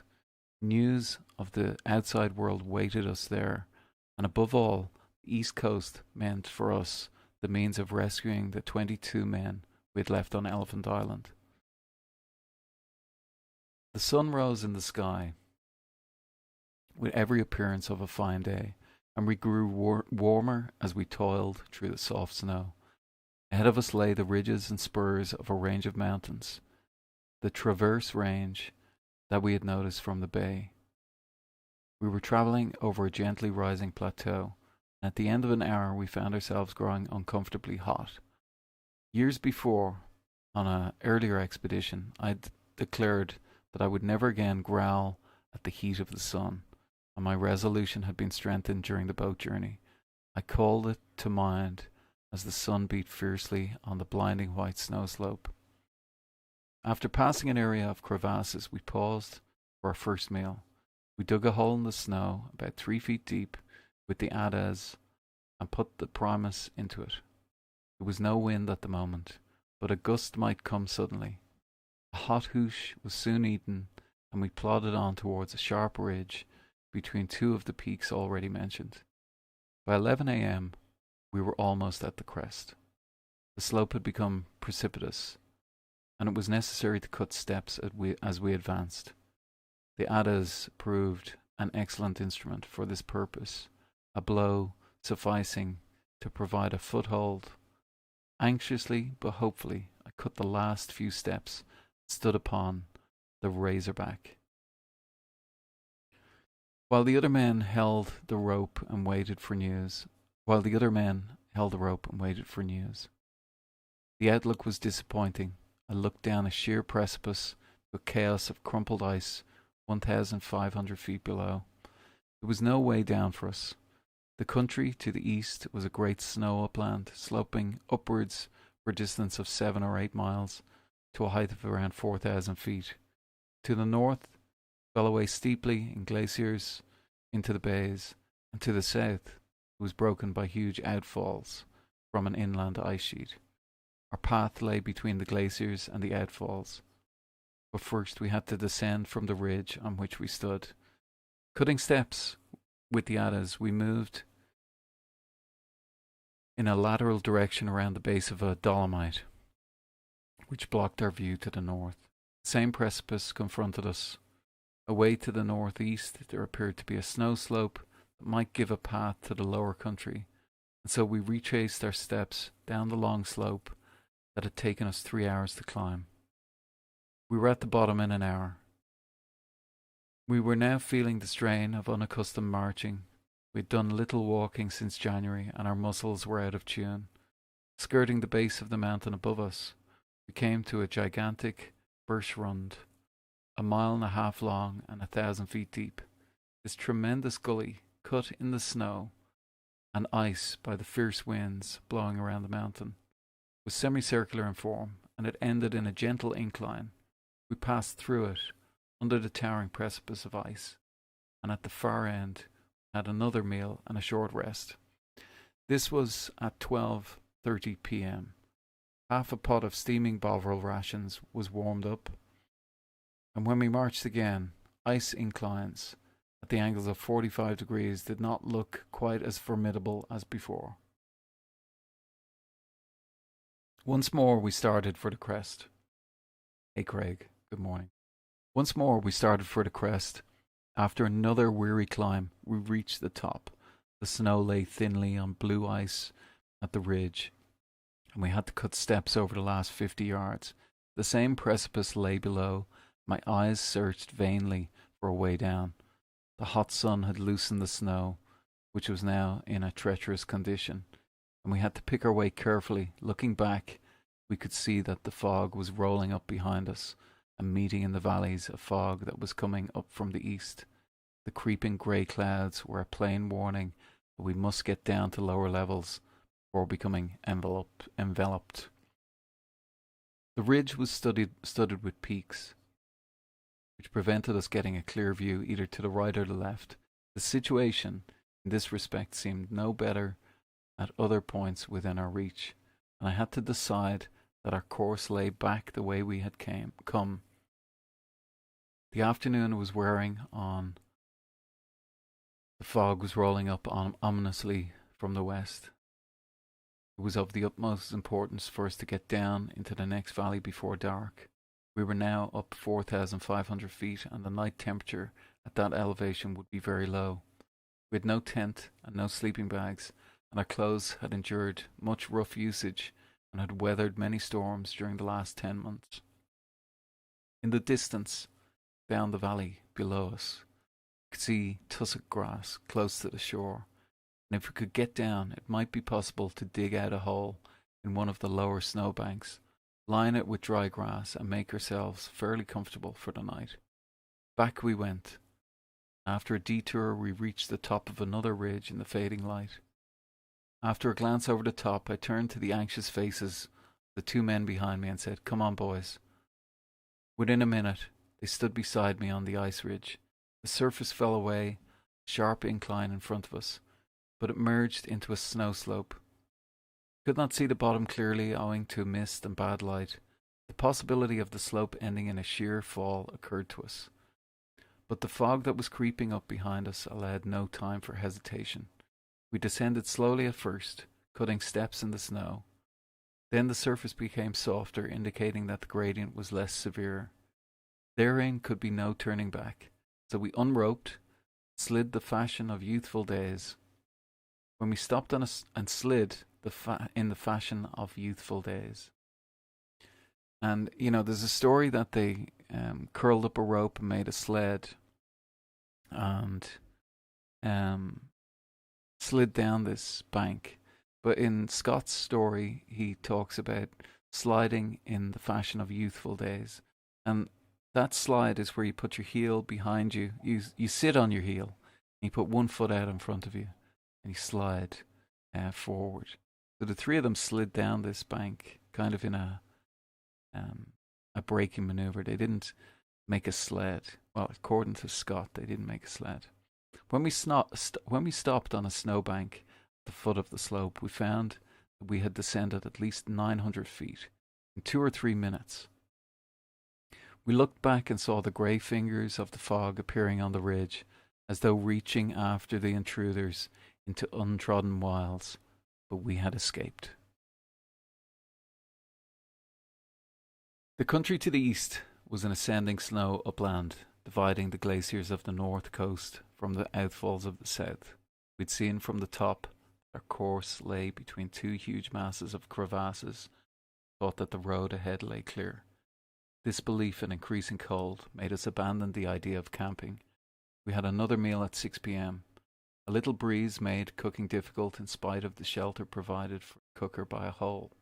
Crean was the cook, and Worsley and I lay on the snow to windward of the lamp, so as to break the wind with our bodies. The meal over, started up the long, gentle ascent. Night was upon us. For an hour we plodded along in almost complete darkness, watching warily for signs of crevasses. Then about 8 p.m. a glow, which we had seen behind the jagged peaks, resolved itself into the full moon, which rose ahead of us, made a silvery pathway for our feet. You can imagine them sitting at Hakon Bay, thinking about things like when the moon was going to be at its most favourable for light. No head torches. They went without sleeping bags. They travelled light. I want to say a curse word. And then they see this moon, silvery pathway ahead of them, guided by a moon. Along that pathway, in the wake of the moon, we advanced in safety, with the shadows cast by the edges of crevasses showing black on either side. Onwards and upwards through soft snow we marched, resting now and then hard patches which had revealed themselves by glittering ahead of us in the white light. By midnight we were again at an elevation of about 4,000 feet. Still we were following the light, for as the moon swung round towards the northeast, our path curved in that direction. The friendly moon seemed to pilot our weary feet. We could have had no better guide. If in bright daylight we had made that march, we would have followed the course that was traced for us that night. Midnight found us approaching the edge of a great snowfield, pierced by isolated nuntaks, which cast long shadows like black rivers across the white expanse.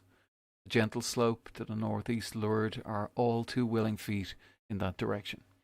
We thought that at the base of the slope lay Stromness Bay. After we descended about 300 feet, a thin wind began to attack us. We had now been on the march for over 20 hours, only halting for our occasional meals. Wisps of cloud drove over the high peaks to the southward, warning us that wind and snow were likely to come. At 1 a.m. we cut a pit in the snow, piled up loose snow around it, and started the Primus again. The hot food gave us another renewal of energy. Worsley and Crean sang their old songs when the Primus was going merrily. Laughter was in our hearts, though not on our parched and cracked lips. We were up and away again within half an hour. Still downward to the coast, we felt almost sure now that we were above Stromness Bay. Dark object at the foot of the slope looked like Mutton Island, which lies off Hussock. I suppose our desires were giving wings to our fancies, for we pointed out joyfully various landmarks revealed by the now vagrant light of the moon, whose friendly face was cloud-swept. Our high hopes were soon shattered. Crevasses warned us that we were on another glacier, and soon we looked down almost on the seaward edge of the great riven ice mass. I knew there was no glacier in Stromness and realized that this must be Fortuna Glacier. The disappointment was severe. Back we turned and tramped up the glacier again, not directly tracing our steps, but working at a tangent to the southeast. We were very tired. 5 a.m. we were at the foot of the rocky spurs of the range. We were tired, and the wind blew down from the heights. It was chilling us. We decided to get down under the lee of a rock for rest. We put our sticks and addas on the snow, sat down on them as close to one another as possible, and put our arms around each other. The wind was bringing a little drift with it, and the white dust lay on our clothes. I thought that we might be able to keep warm, and half an hour's rest this way. Within a minute my two companions were fast asleep. I realized that it would be disastrous if we all slumbered together, for sleep under such conditions merges into death. After 5 minutes I shook them into consciousness again, told them that they had slept for half an hour, and gave the word for a fresh start. We were so stiff that for the first 200 or 300 yards we marched with our knees bent. Jagged line of peaks with a gap like a broken tooth confronted us.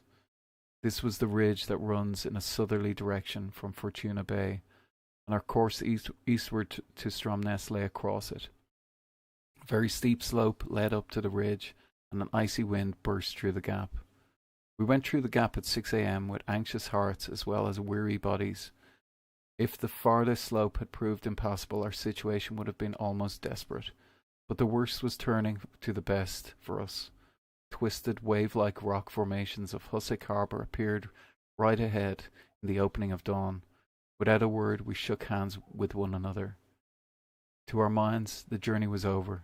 Though, as a matter of fact, 12 miles of difficult country had still to be traversed.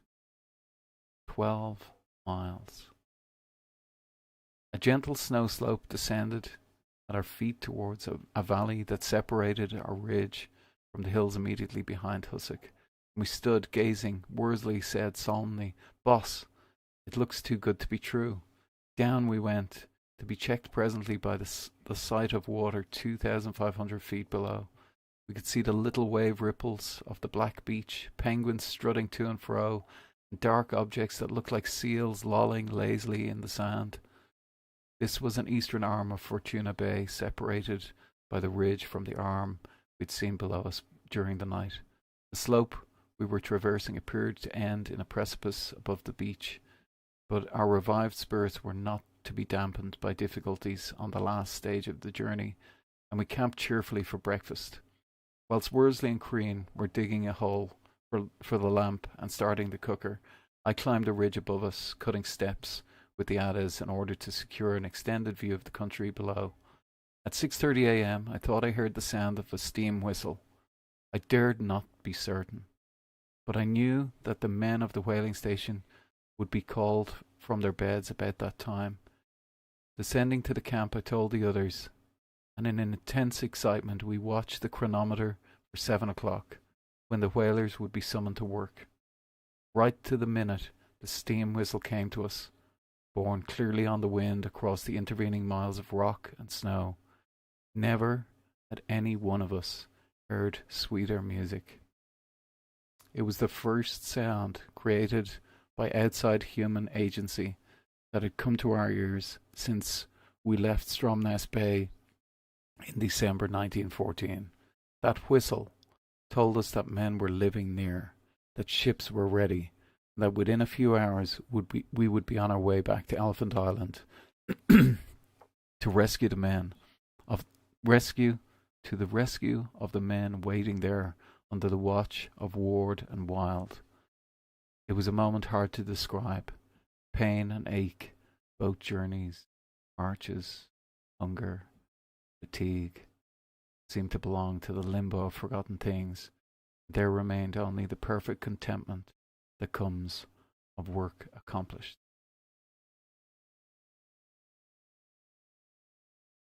My examination of the country from higher point was not provided definite information, and after descending I put the situation before Worsley and Crean. Our obvious course lay down a snow slope in the direction of Hussock. Boys, I said, this snow slope seems to end in a precipice, but perhaps there is no precipice.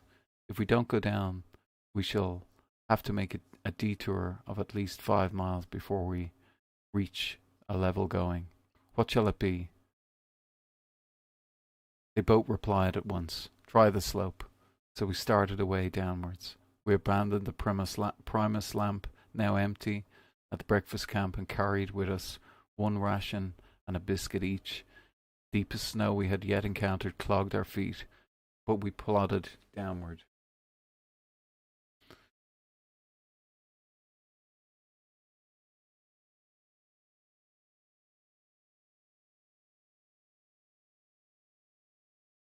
And after descending 500 feet, reducing our altitude to 2,000 feet above sea level, we thought we saw the way clear ahead. Steep gradient of blue ice was the next obstacle. Worsley and Crean got a firm footing in a hole excavated by an adze, and then lowered me as I cut until the full 50 feet of our alpine rope was out. Then I made a hole big enough for the 3 of us, and the other 2 men came down the slopes. My end of the rope was anchored to the adze, and I had settled myself in the hole, braced for a strain in case they slipped. When we all stood in the second hole, I went down again to make more steps, and in this laborious fashion we spent 2 hours descending about 500 feet. Halfway down, we had to strike away diagonally to the left, where we noticed that the fragments of ice loosened by the adze were taking a leap into space at the bottom of the slope. Eventually we got off the steep ice very gracefully, at a point where some rocks protruded, and we could see that there was a perilous precipice directly below the point that we had started to cut steps. A slide down a slippery slope, which the adze and our cooker going ahead completed this descent, and incidentally did considerable damage to our much-tried trousers. When we picked ourselves up at the bottom, we were not more than 1,500 feet above the sea. The slope was comparatively easy, water running beneath the snow, making pockets beneath the rocks that protruded above the white surface. The shells of snow over these pockets were traps for our feet, but we scrambled down and presently came to patches of tussock. A few minutes later we reached the sandy beach. The tracks of some animals were to be seen, and we were puzzled until I remembered that reindeer brought from Norway had been placed on the island and now ranged along the lower land of the eastern coast. We did not pause to investigate. Our minds were set upon reaching the haunts of man, and at our best speed we went along the beach to another rising ridge of tussock. Here we saw the first evidence of proximity of man, whose work, as is often the ease, was one of destruction. A recently killed seal was lying there, and presently we saw several other bodies bearing the marks of bullet wounds. I learned later that men from the whaling station at Stromness sometimes go around to Fortuna Bay to shoot seals.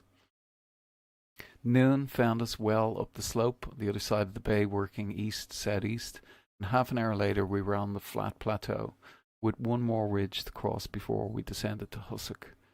I was leading the way over this plateau when I suddenly found myself up to my knees in water and quickly sinking deeper through the snow crust.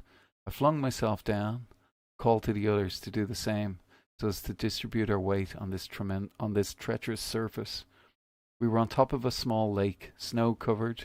After lying still for a few moments, we got to our feet and walked delicately, like Agag, from 200 yards until a rise in the surface showed us that we were clear of the lake.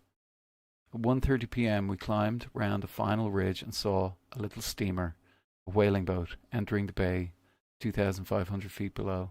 A few moments later, as we hurried forward, the masts of sailing ships lying at the wharf came into sight. Minute figures moving to and fro about the boats caught our gaze, and then we saw the sheds and factories of Stromness whaling station. We paused, shook hands, a form of mutual congratulations that had seemed necessary on 4 other occasions in the course of the expedition. The first time was when we landed on Elephant Island, the second when we reached South Georgia, and the third when we reached the ridge and saw snow slopes stretching below on the first day of the overland journey. And then we saw Hussock Rocks. Cautiously we started down the slope and led to warmth, comfort. The last lap of the journey proved extraordinarily difficult. Vainly we searched for a safe or reasonably safe way down the steep ice-clad mountainside. The sole possible pathway seemed to be a channel cut by running water from the upland. Down through icy water we followed the course of this stream. We were wet to the waist, shivering cold and tired. Presently our ears detected an unwelcome sound that might have been musical under other conditions. It was the splashing of a waterfall, and we were at the wrong end. When we reached the top of this fall, we peered over cautiously and discovered that there was a drop of 25 to 30 feet, with impassable ice cliffs on both sides. To go up again was scarcely thinkable in our utterly wearied condition. The way down was through the waterfall itself. We made fast one end of our rope to a boulder with some difficulty, due to the fact that the rocks had been worn smooth by the running water. Then Worsley and I lowered Crean, who was the heaviest man. He disappeared altogether in the falling water and came out gasping at the bottom. I went next, sliding down the rope, and Worsley, who was the lightest and most nimble member of the party, came last. At the bottom of the fall we were able to stand again on dry land. The rope could not be recovered. We had flung down the adze from the top of the fall, and also the logbook and the cooker wrapped in one of our blouses. That was all, except our wet clothes. That was all, except our wet clothes, that we brought out of the Antarctic, which we had entered a year and a half before with well-found ship, full equipment, and high hopes. That was all of tangible things, but in memories we were rich. We had pierced the veneer of outside things. We had suffered, starved, triumphed, grovelled down yet grasped at glory, grown bigger in the bigness of the whole. We had seen God in his splendours, heard the text nature renders. We had reached the naked soul of man. Shivering with cold, yet with hearts light and happy, we set off towards the whaling station, now not more than a mile and a half distance. The difficulties of the journey lay behind us. We tried to straighten ourselves up a bit, for the thought that there might be women at the station made us painfully conscious of our uncivilized appearance. Our beards were long, and our hair was matted. We were unwashed. The garments that we had worn for nearly a year without a change were tattered and stained. 3 more unpleasant-looking ruffians could hardly have been imagined. Worsley produced several safety pins from some corner of his garments and effected some temporary repairs that really emphasized his general disrepair. Down we hurried, and when quite close to the station we met 2 small boys, 10 or 12 years of age. I asked these lads where the manager's house was situated. They did not answer. They gave us one look, a comprehensive look that did not need to be repeated. Then they ran from us as fast as their legs could carry them. We reached the outskirts of the station and passed through the digesting house, which was stark inside. Emerging at the other end, we met an old man who stared as if he had seen the devil himself, gave us no time to ask any question. He hurried away. This greeting was not friendly. Then we came to the wharf, where the man in charge stuck to his station. I asked him if Mr. Sorrell, the manager, was in the house. Yes, he said, as he stared at us. We would like to see him, I said. Who are you? He asked. We have lost our ship and come over the island, I replied. You've come over the island? He said in a tone of entire disbelief. The man went towards the manager's house and we followed him. I learned afterwards that he said to Mr. Sorrell, there are 3 funny-looking men outside who say they have come over the island and they know you. I've left them outside. a very necessary precaution from his point of view. Mr. Sorrel came out to the door and said, "Well, don't you know me?" I said. "I know your voice," he replied doubtfully. "You're the mate of the Daisy." "My name is Shackleton," I said. Immediately he put out his hand and said, "Come in, come in. Tell me, when was the war over?" I asked. "The war is not over," he answered. "Millions are being killed. Europe is mad. The world is mad." Mr. Sorrel's hospitality had no bounds. He would scarcely let us wait to remove our freezing boots before he took us into his house, gave us seats in warm and comfortable room.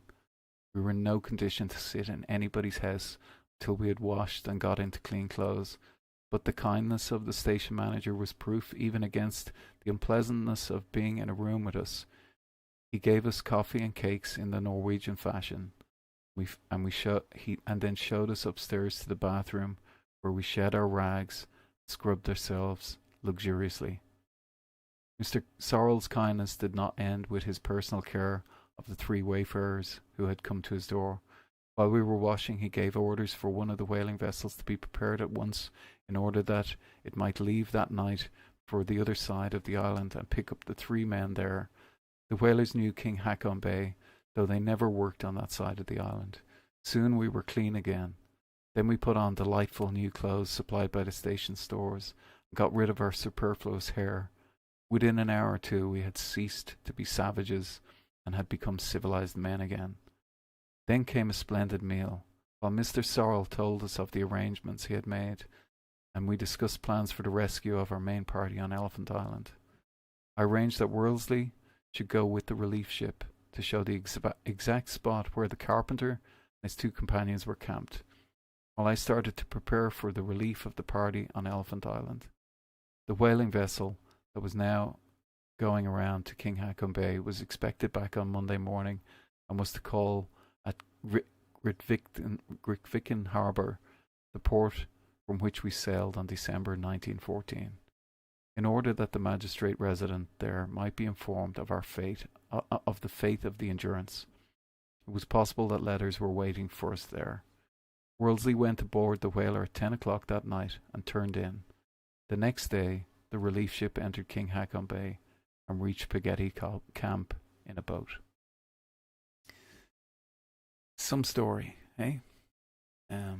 I hope my telling of it was okay.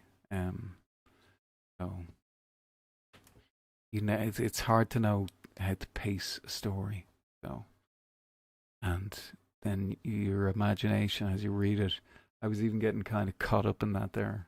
It's when they said the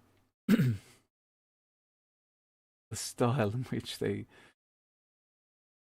did it stylishly. I'm not sure what that meant. They obviously just rolled down the thing or fell down the thing. There's jokes in these things, you know. Jokes. World gone mad.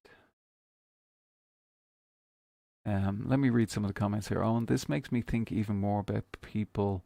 Everyone has a story, and every story stems from someone. I'm off now, everyone. Take care. Oh, hang on. I've missed a bit. Craig, morning. Just popping in to say hi. Back at work today. There's so much out there to learn and gain from. Good morning, Craig. Good morning, pal. Good morning, Sticks. Be back around 9 if you're still here. Sticks is off on the school run. Yeah. Now, that was my 3 stories. It's 8:18 a.m. in Ireland. It's cold, miserable. It's been raining for 2 weeks non-stop. Let me see if I can pull up some of the things that I wanted to chat about today.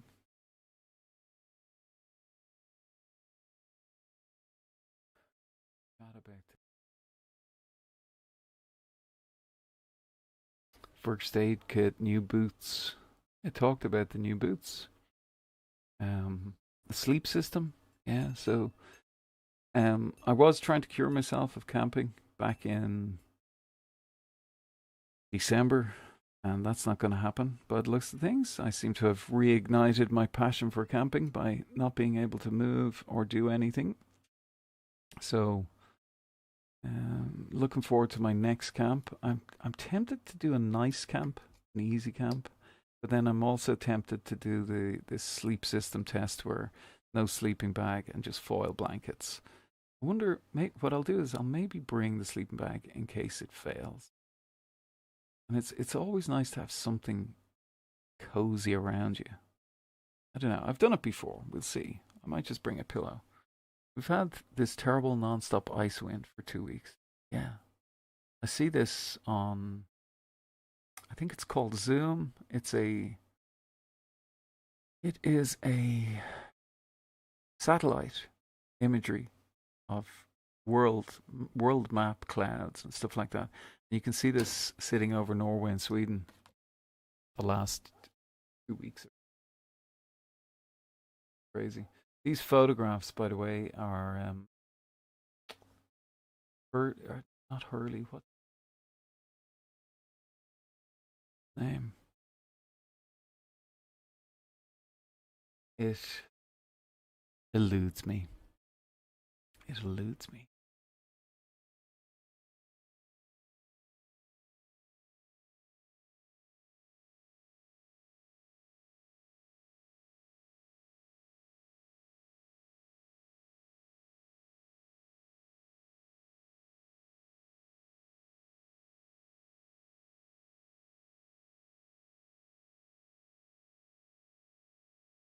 Oh yeah, bull roars. That's where I wanted to go with today. Was bull roars. Does anybody have a bull roar? Look at the state of my hair. Nobody told me to fix my hair.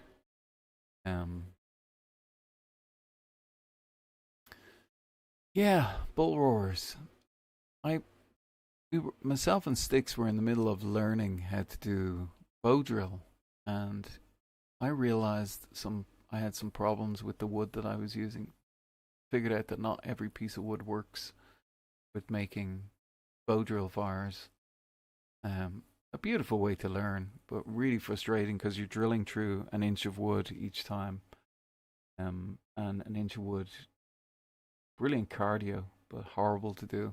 So I woke up one day and I took the baseboard and I thought I'm going to make a musical instrument out of it.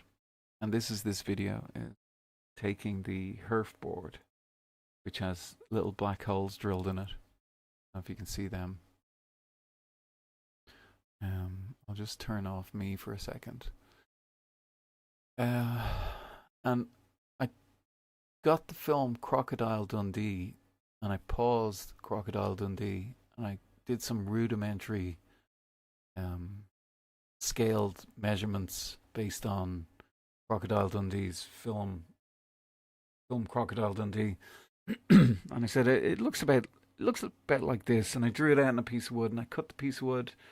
Then I spent the best part of an hour kind of fashioning this piece of wood into the shape of what I guessed was the bull roar.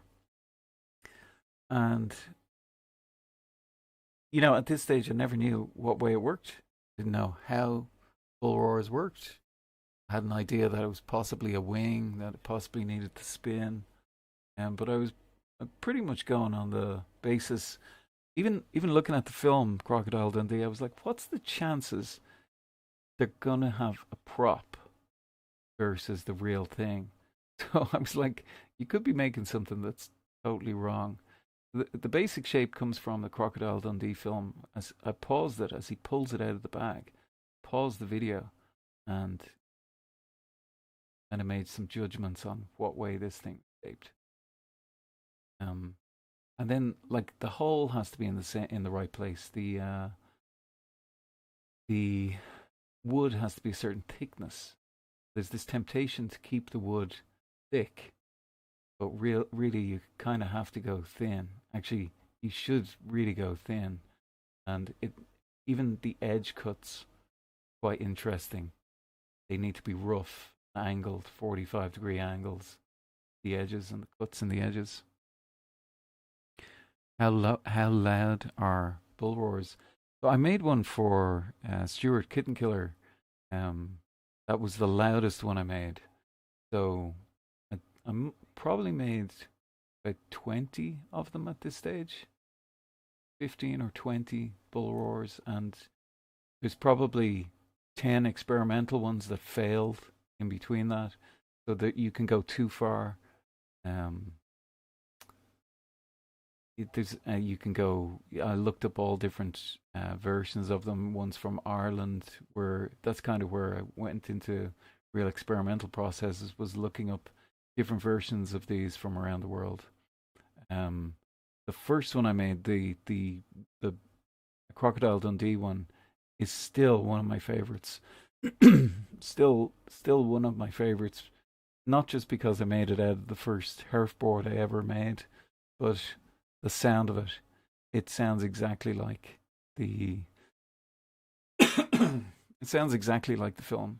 It's got a whoop whoop whoop whoop whoop whoop whoop whoop whoop whoop. It's an incredible, incredible sound. Something haunting about it. There are accounts that women shouldn't use them. There's accounts that they stop flies and stuff like this. I can't test to any of these things. I haven't tested them. But yeah, really, really cool, and it's definitely an experimental process. I wouldn't say this. I've made a short on this, for this one, um, and that short is on my channel somewhere. So if you do a search for how to make a bull roar, life's a hobby, it gives you all the thickness, the measurements, the lengths, the distance the string should be, type of string, all in 1 minute. That video presents, what you should do when you're making one. The spinning of them is really cool. I got some cool footage of the bull roar out in the wild. Be cool feeling, mate. I think this is footage from a bull roar day. This is, I think, just before I took down the forest because people were having fires, and yeah, I think this. Sure if that's the fire where they burned the roots of the tree. I was like, oh, I'm just encouraging people to come and make fires. It would have been one of those days where I got so pissed off with people making fires.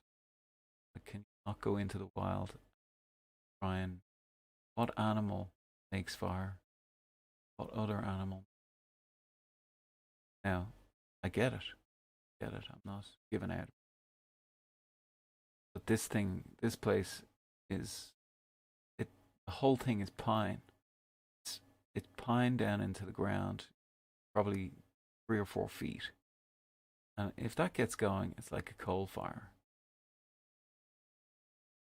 I just couldn't bear the responsibility coming back to this place and it all being gone. So parts of me said, get rid of this. Once I saw these fires, people visiting and making the fires. I think July of 2024 took the whole thing down, put the whole thing back to the way it was. But this, yeah, you can see me writing a note here in the visitors' books. Please, light and fire. People don't. It's called recreation. People recreate what they see. One of the reasons I try and keep fire out of my videos, invariably you're going to get somebody who doesn't realize that fires are okay in the winter when the ground is wet. The fires, even if you pour water on them, will reignite 2 or 3 hours later. They'll just auto ignite again after you've walked away. And they smolder in the ground. Anyway, point and give it. Where is it? So here's the bull roar here.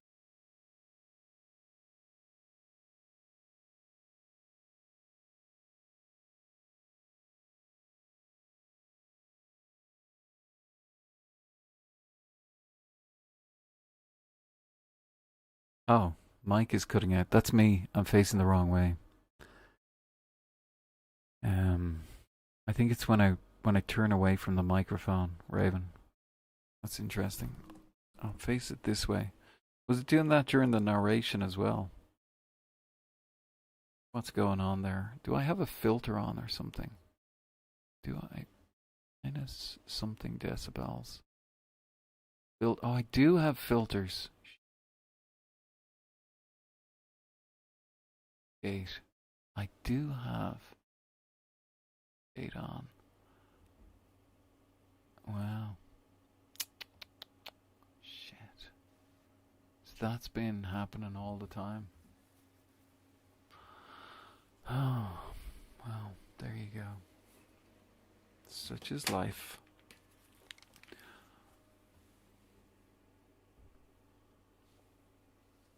Now, we're going to do this again. I think height is... Relax. Stop.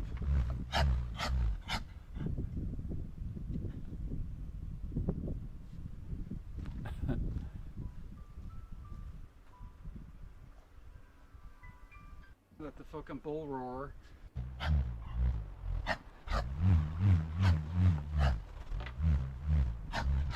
Stop! Sit! Get into bed! So they left me a gift. Well, fuck, why did I fucking... He doesn't care.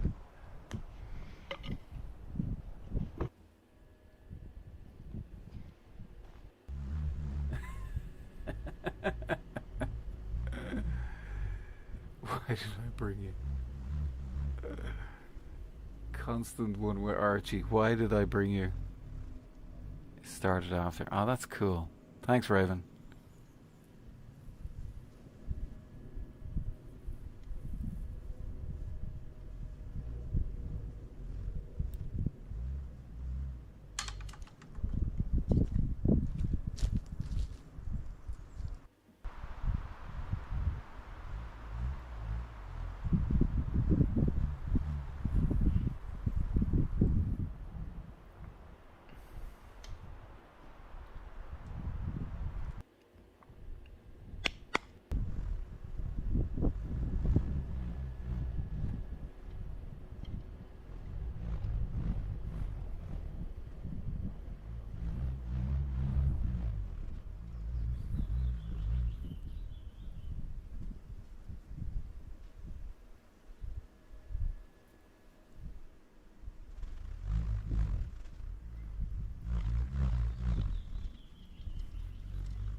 stop thinking about tomorrow.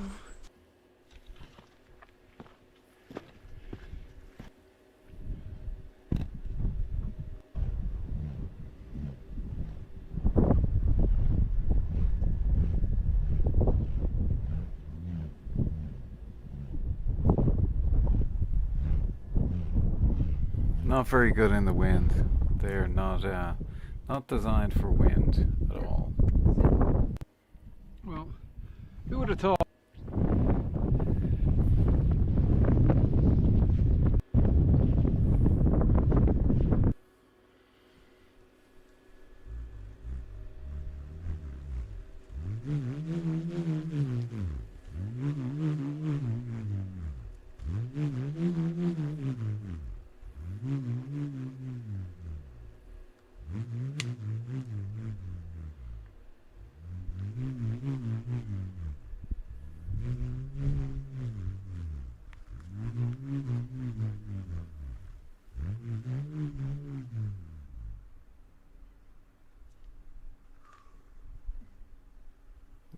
This is the thinned down version. This is a few days, I think, later.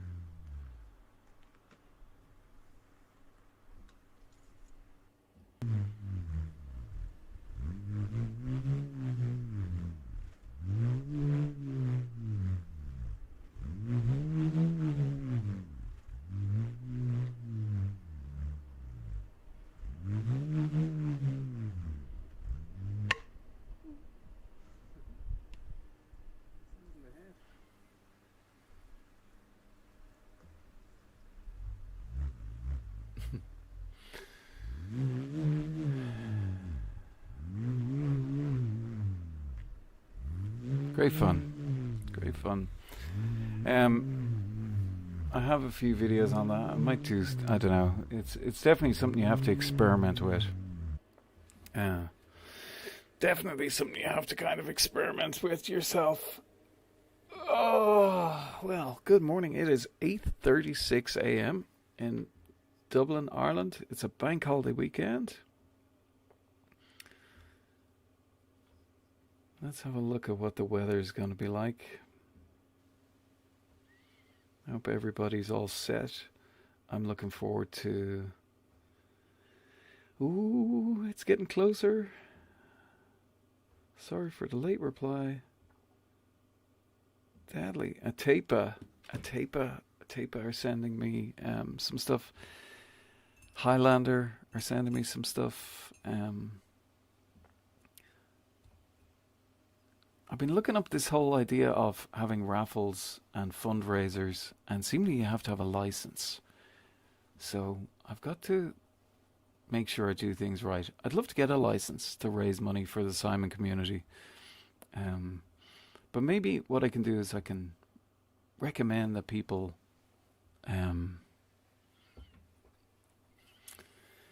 give to the Simon community. I don't know. We're going to have to find out some way of working this out. I don't know if the raffles are going to work. Seemingly that's called online gambling. So can't do that. Even if you have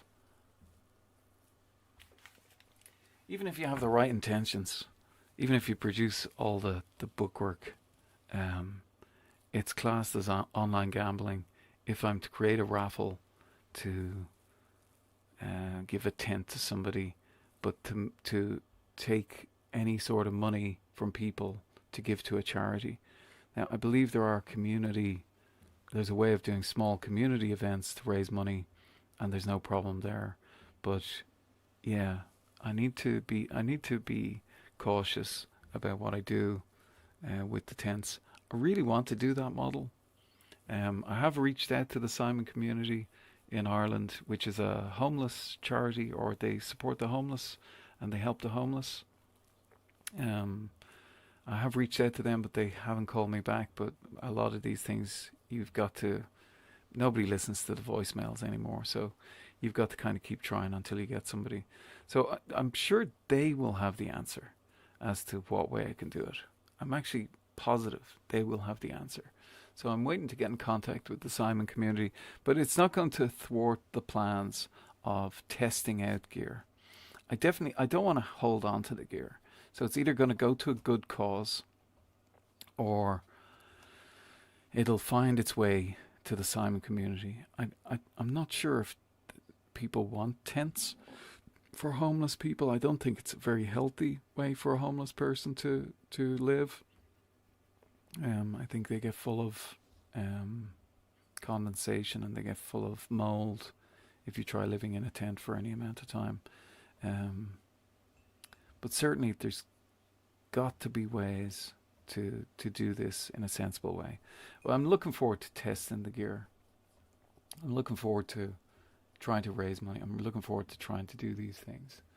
And I'm looking forward to their arrival. Really dying for that. And I'm dying for my new boots.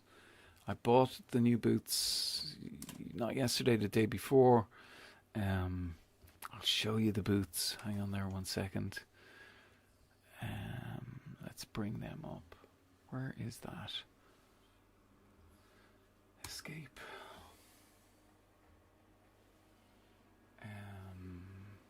What's it called? What is it called? Innovate.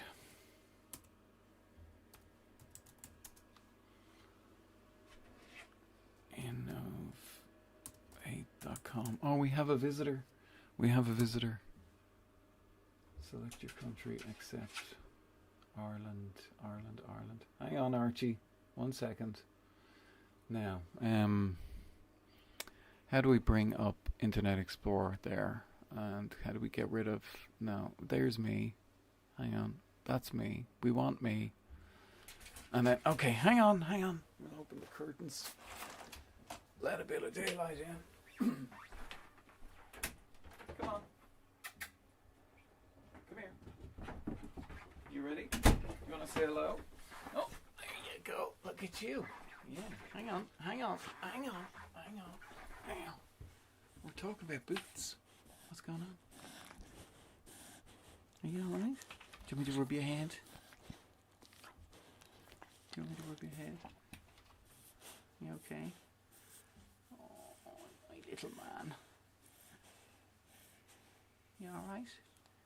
Oh, you in a panic? You in a panic, are you? What's going on? Oh, my little man.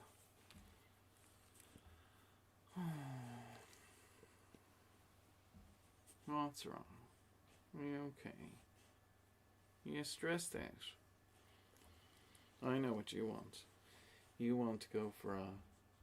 You do, don't you? Do you want to go for a... Yeah.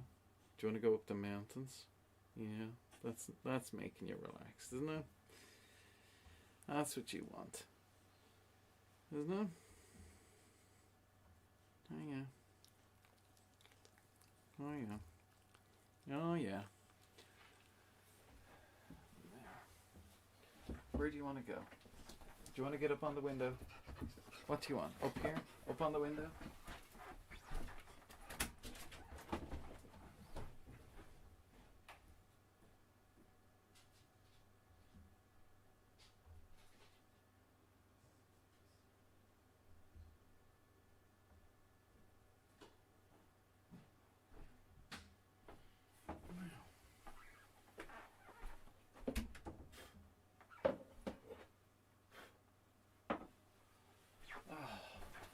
Now, that was a nice start to the day.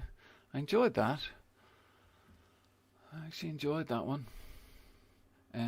Okay, innovate boots.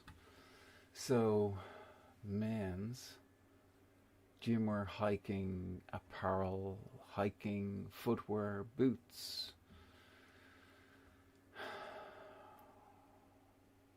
Rocklight Max Mid. What? No way.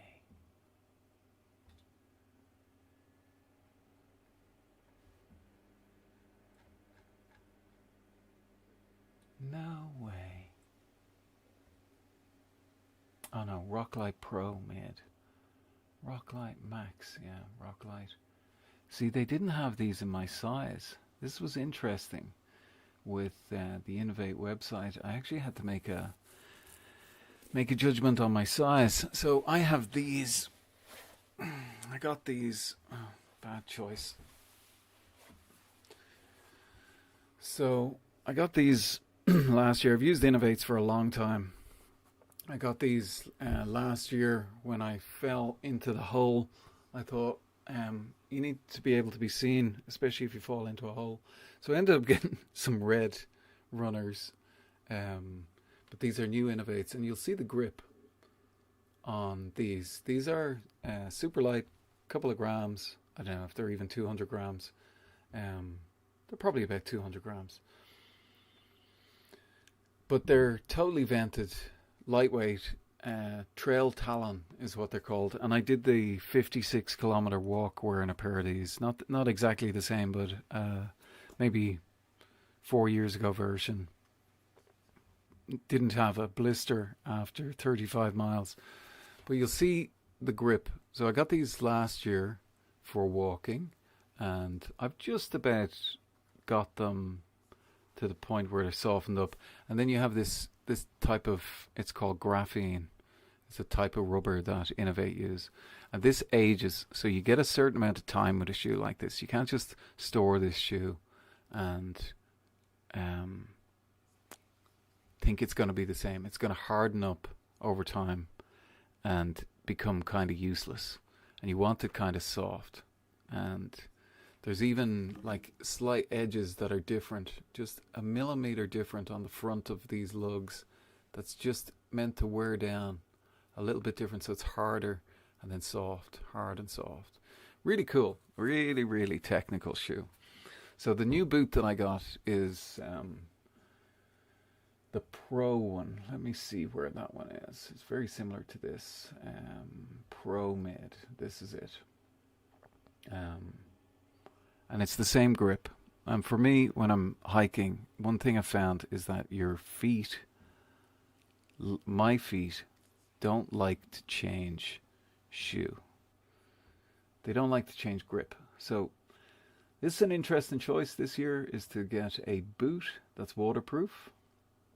The last Innovate boot, the one that I put the axe into, it had the waterproofness of around it was fine. I'm not going to complain. I put boots through an awful lot of I kicked the shit out of them. Let's just put it that way. I put them in between rocks, I squeeze them, I break them. So anyway, you start off with a good boot that's waterproof. So I'm going to be starting off with these that are waterproof. I was very tempted to get this same. I was tempted to get the shoe version of this because around the ankle, there's pluses and minuses. Like people say, support your muscles, your tendons, your strength is your support. Something around your ankle, anyway, I'm not going to argue with the way people think about things.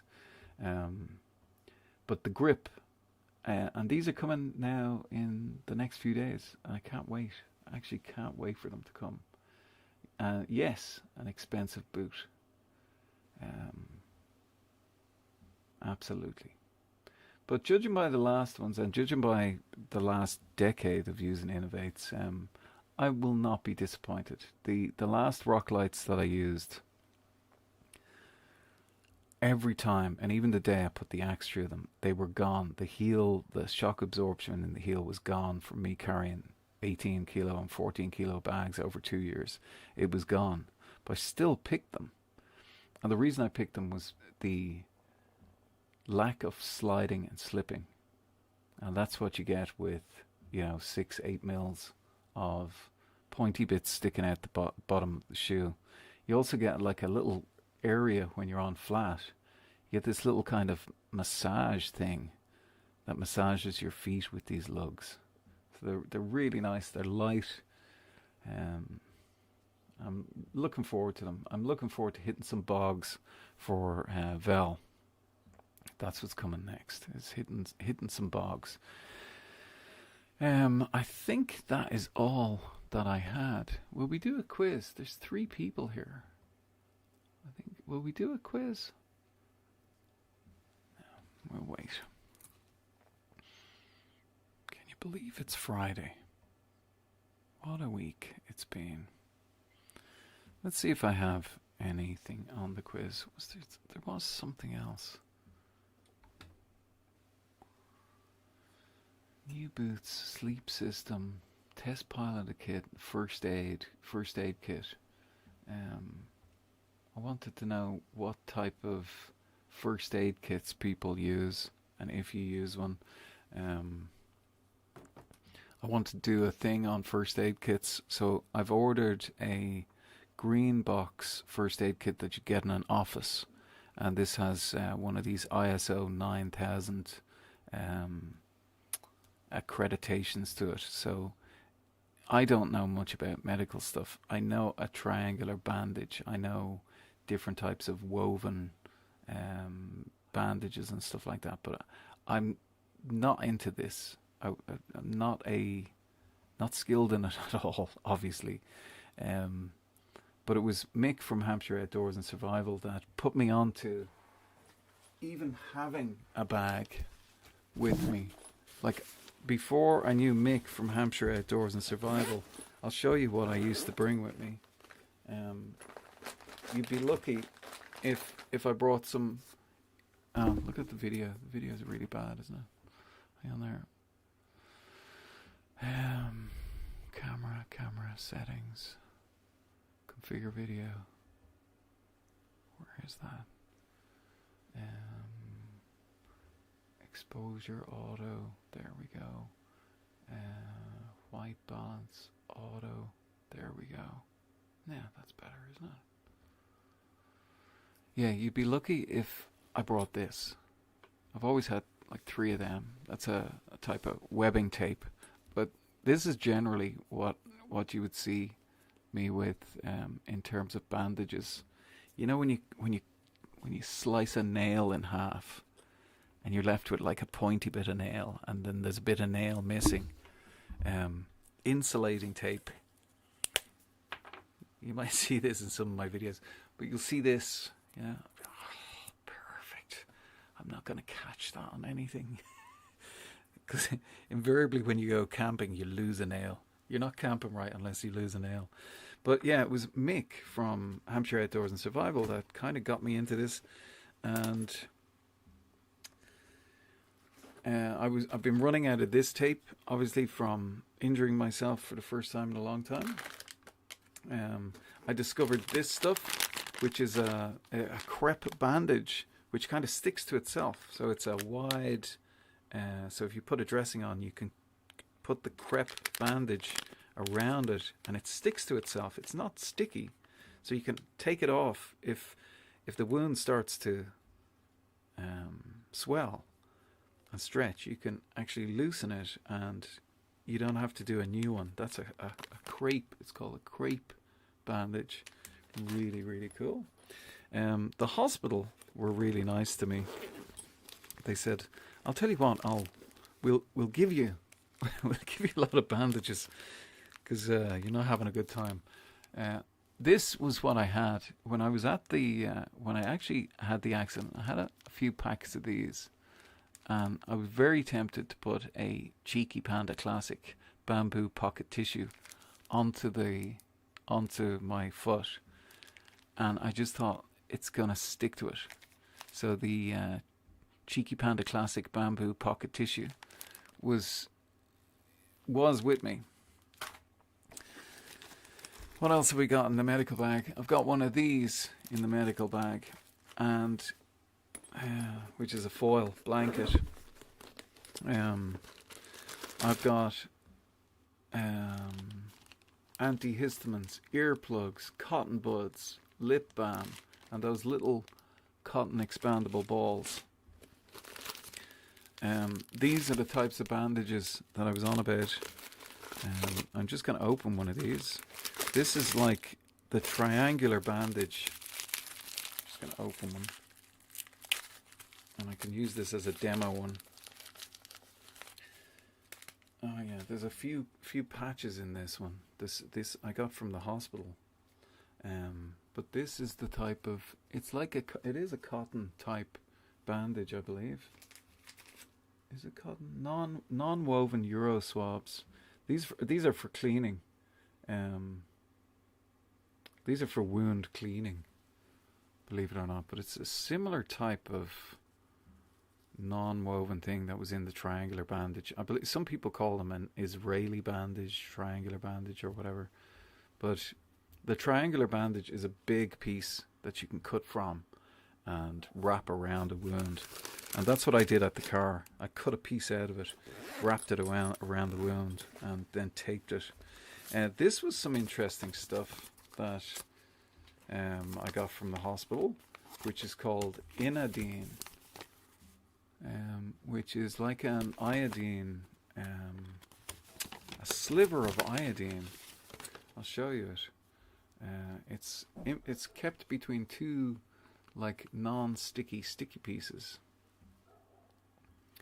and inside it has this, which is I believe iodine impregnated. But this is good for when you change your dressings. I found that really good. It stings a little bit, but it's a good sting. So I've got 2 or 3 of them. I'll just seal that up. It's kind of wet as well. The iodine is wet in it. And then I've got a load of these, which are pretty much just a big square plaster. I don't know if you can see that, but I've got a load of them. Some Medi swabs, which are isopropanol. And what else do I have in here? I think that's it. But you can, I wouldn't bring all this, not unless I was training and I wanted to do it. So I'm going to have a bag inside the bag for like day bag type thing, so that I can take the things I think I might need, like a very minimal list of medical supplies that I can always bring with me camping, or take with me without taking the big bag, and then the other bag's going to stay in the car. There's a Swiss Army knife in here as well, and the Swiss Army knife came in very handy on the day of the accident because it has a scissors and a bottle opener. But yeah, I'm hoping to get a few of them. I'd love to give them away as prizes. I'd love to give away I'd love to give away some medical packs, but I'm gonna wait until I get this official medical pack to see what's in it, and then make kind of a little medical pack to celebrate medical packs and Mick from Hampshire Outdoors and Survival, just to celebrate him. He's the guy that knows all this stuff.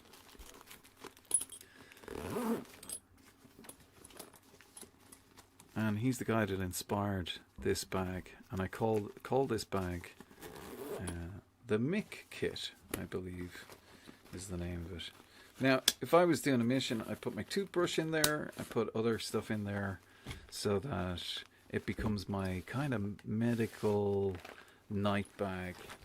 Anyway, yeah, that's about a year ago I made that, and I called it the Mick Kit. Really cool bag. I like these bags. They seem to get better with time, with age. Okay. Now,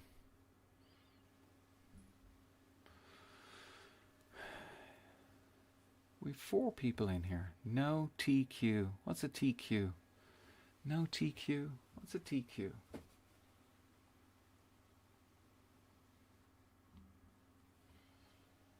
What's a TQ?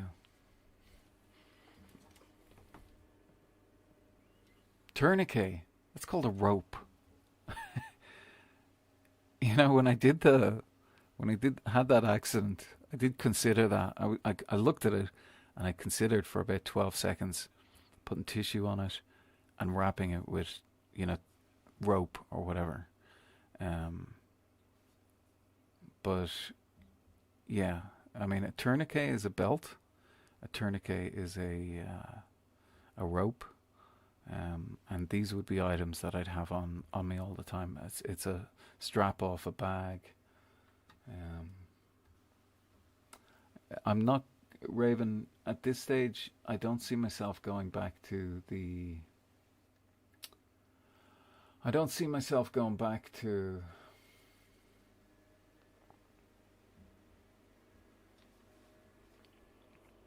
the axe for quite some time. So, um, yeah, like Mick was saying, jump back into it, but I really don't see myself. I don't want to. I think it's a sign. Just stop for a little while. Um, be happy with stopping. So that's where we're at with tourniquets. There's a nice strap on that you could use as a tourniquet with a slip on it. I don't even think I'd know what to do. I just know if there's blood pumping out of something, you gotta stop it. At all costs. By the time I got to the car, I had a really cool clot on my foot because I hadn't bent the foot or anything. So I had this really cool clot. It just sat like a bubble sitting on top of it, and just had started to. This bubble was obviously swelling, but it was already like a balloon type material sitting on top of it. So it was already starting to stop. And then that webbing stuff that I put on, the triangular dressing, was just perfect. Really, really perfect as a dressing. Is there any topics anybody else has? Is there anybody else here this morning? I'm finished my coffee. Hey, Sticks. Good morning to you. Yeah, so I'm dying. Oh yeah, and I have one of these as well. I'm not going to say what it is, but it's called Solfidine. But I'm not a painkiller type person. Even on my file in the hospital, they said doesn't take painkillers. That's on my file forever now. And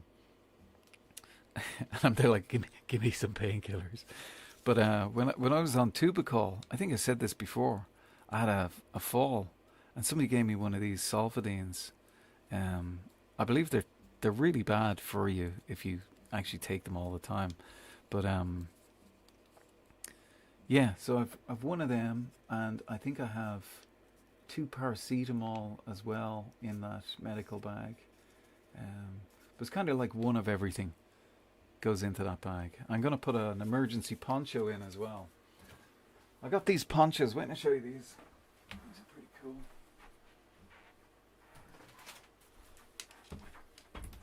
Yeah, I was kind of like looking at making different bags. I need to bring up the gamma on the camera. Where is the gamma? Webcam. Configure video.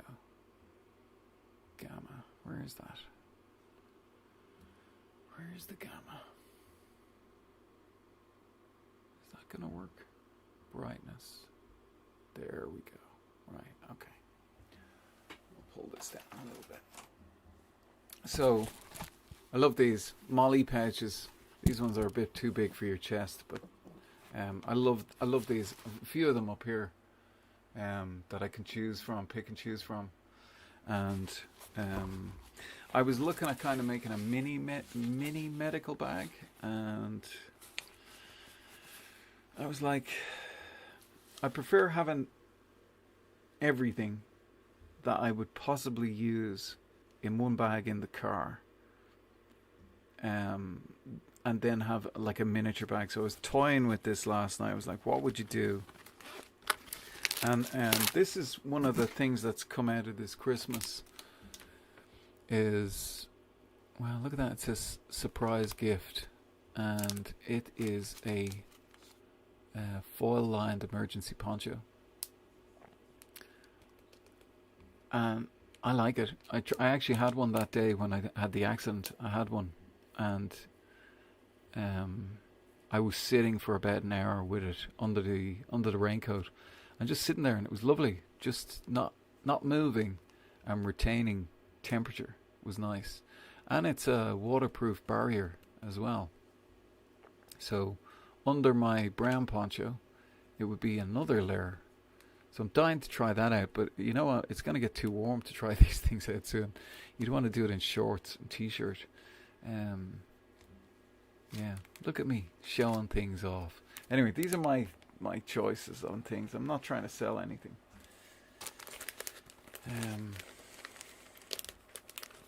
I like that. I wouldn't mind seeing if I... Oh yeah, so this doesn't crinkle either. It's like a black sack. So it doesn't make a crinkly noise. It's kind of... Yeah, noiseless. Anyway. TQs for the type of emergency you don't have time to improvise for. Well, you've got to find it. You know what I mean? You've got to find the tourniquet. But yeah, I know what you mean. I would have a rope, I suppose, in terms of a tourniquet, and it's a good point. I like it. But no, I don't have a tourniquet. No. And I hope to God I never do need a tourniquet. I know Mick approaches this thing as if to help somebody else. One of the things that came into my mind was to get... I have a fire extinguisher for the house, but one of the things that came into my mind was to get a fire extinguisher for the car. I think... I'm not sure if you can have a compressed bottle in a car. I know in some countries they do. But I think with all these, these electrical car fires and everything going off, to have a CO2 extinguisher or a powder extinguisher, it could be helpful to save somebody's life in something. There's an idea I had years ago that every car should have a fire extinguisher in it. At least then, if there was a fire on a road or a fire in a house, that you would have, if you've got 10 cars outside, you'd have 10 fire extinguishers. So that would be one thing I would think I would like to have for helping other people. But yeah, it's the problem for me with the likes of a tourniquet is I wouldn't be trained. So in certain circumstances, I would not step forward in a medical emergency. Like I remember seeing somebody choking when we were on holidays, and I stood up, but I knew I couldn't affect anything on this for this person because I didn't know the Heimlich maneuver. One person did, and they affected the rescue. So in certain circumstances, if I don't know what I'm doing, I won't get something. So tourniquet, yeah, probably a really good idea to have one. But I think if I was bleeding like that, I would tie a knot in it. I'd put a knot around my leg and tie it as tight as possible. Obviously you need a band of some sort to disperse the load and cut off the blood pressure. Like a rope mightn't be good enough.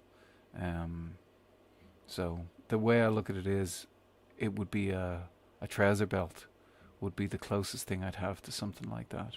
So that's the way I'd look at that, Raven, would be a trouser belt if it came down to it. And then I wouldn't have the wherewithal to use one on somebody else. You haven't missed much, Sticks. It's been a wild, nice morning. I woke up at 6, so I think we're about 3 hours into this. I enjoyed this morning. It was nice.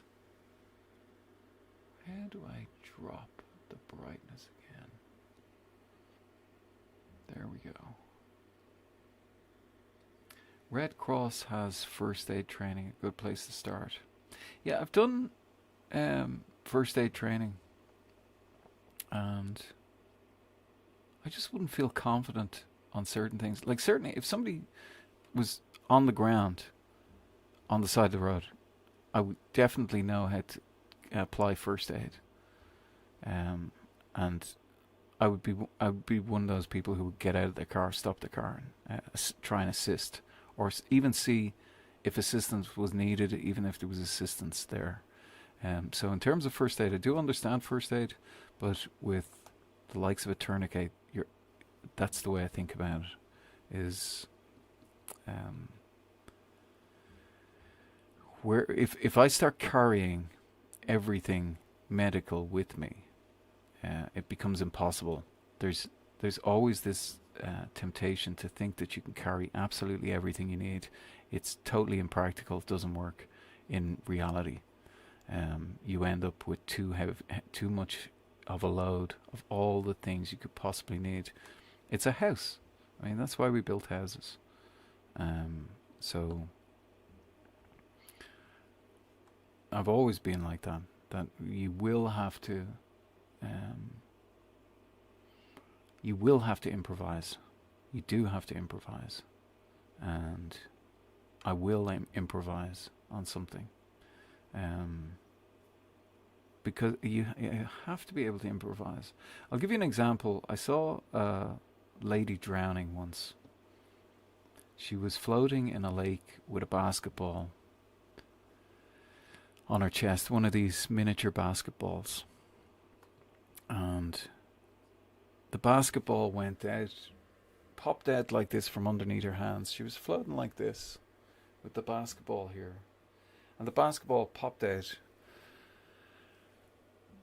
And she opened her mouth to scream as she went down. So she didn't even have buoyancy to stay up. She went straight down. And I saw this. I saw her mouth fill with water from probably 10 meters away. I could see the water just go in like a cave, just straight into her mouth. And I knew what was going to happen.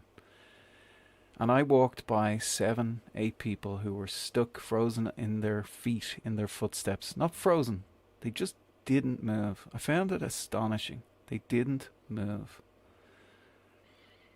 And I put down, I think I had a can of Coke or a drink or something like that. And I literally walked in a straight line, put the can of Coke down, went off the edge of this boat, went straight down, pencil dived into the water, down, brought her up, and so there is kind of how you react, how you can improvise, and then there's like I saw I'm not sure what it was. I think it was that lady director that got shot in the film, and the medic arrives and he has absolutely everything in his medical bag. And the guy's looking for a chest seal. His colleague is looking for a chest seal, and he's pulling the whole bag apart trying to find a chest seal. I can't find a chest seal. He had everything else. Too much. So, I don't know. I've worked in emergency situations in terms of projects and stuff like that. And I have learned to improvise. So it's different strokes for different folks, though, you know, and different approaches. And I know a lot of people kind of look at my approach like totally crazy. Like people said to me when I was climbing some of the hills with 18 kilos that it's crazy. You're crazy. This is mad. What a mad idea. And I actually, I think I still have that recording of being up on the top of the mountain. So kind of like, why would people call you mad for doing this? Why would people call you mad? So yeah, there's different ways, different approaches. But I'm a little bit more organized, having had the last situation, thankfully, to the people in the thing. And I would like, it's a great thing to talk about.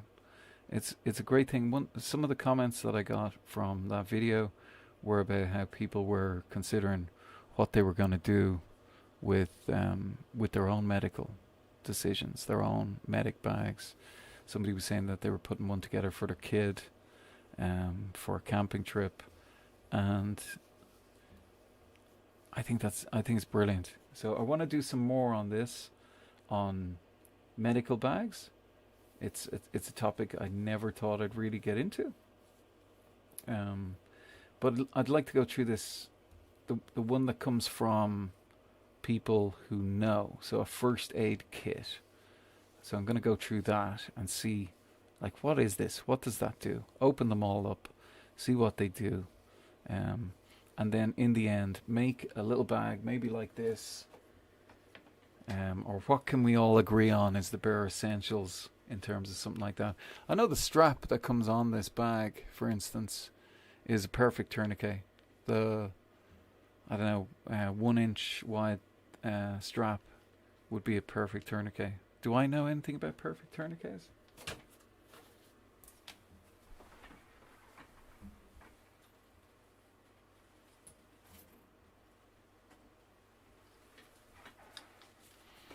See, this type of thing, I would say, in my experience, I would say that's the type of thing that you need for a tourniquet.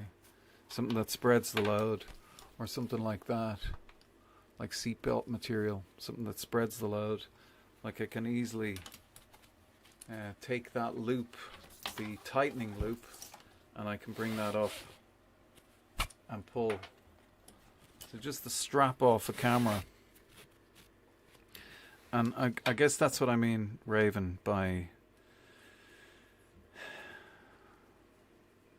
how quick that part of my brain works. I do realize everybody's different. Like some people need to actually know where one specific item is. So I'm not going to say what's a right way or what's a wrong way. I can only say what way I look at things. But if it came to something like that, I knew even on the day, I knew where there was rope and where there was a belt. It did consider it. Like what was happening to my foot, I did consider, what do you do? Will I need to stop the blood? But it wasn't bleeding. So it was bleeding, but it was not going, hello darkness, my old friend.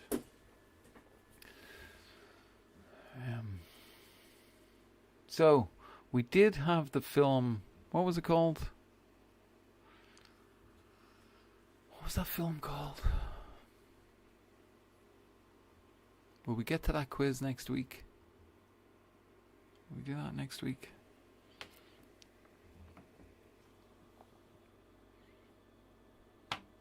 But we have a quiz now. Quest for Fire, yeah. So Tess had a look at this, the Quest for Fire, last week. What did you think of the film, Tess? Are you able to talk, though? I think Tess is in work, so I'm not sure if she's able to actually talk.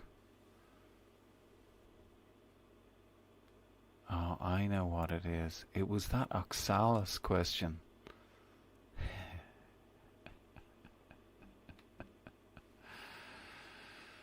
That's what it was. Quiz, 15th of January.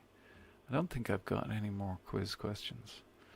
If there was a piece of kit that you'd like to test from some manufacturer, what would it be? What piece of kit do you think I should test? Should I just do tents? Should I do sleeping bags? Should I do clothing? What would be a good thing? The Quest for Fire. The Question of Fire. I wonder, can we skip wildly through a Quest for Fire? I wonder, can we do that? Bear with me 1 second.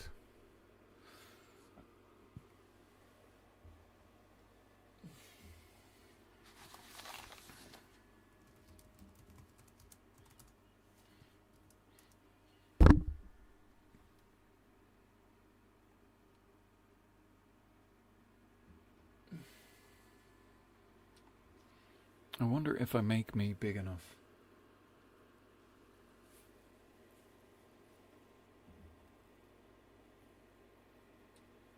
I wonder if I make me big enough. Can we get away with it? That is the question. Oh, my God.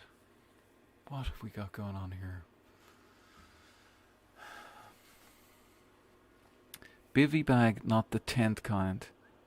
You wonder why YouTube flagged my videos.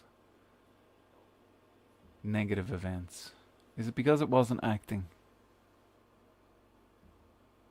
I wonder what that was about. Bivy bag, not the tent kind. Okay, well, that's a fair point.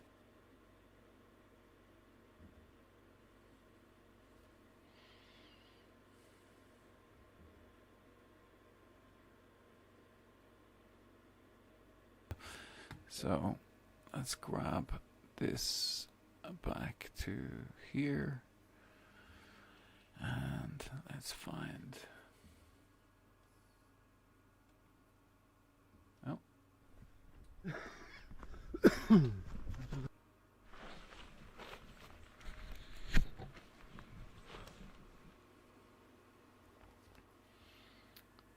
I'm considering buying one. I see a lot of videos on them. I'm not convinced of the honesty behind some of the bivy bags, but I like the idea to do a test pilot. So I'm gonna look into that one, Raven. And because you've inspired it, if it comes down to it, I'm gonna reach out to a few people. I don't know if you have a name of a manufacturer that does this. You're saying that the bivy comes in with the sleeping bag, the ground mat, all in one thing. Bivy with sleeping bag. You must have your eye on one. Sleeping bag and mat. So it's kind of like a little seal tent, I presume you're thinking of. Let me have a look here. Google bivy with built-in ground sheet and sleeping bag.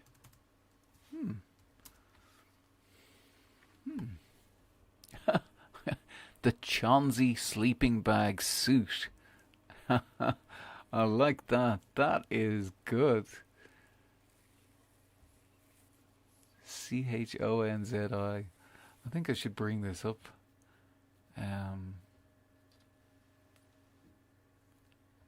The truth about bivy bags camping will never be the same.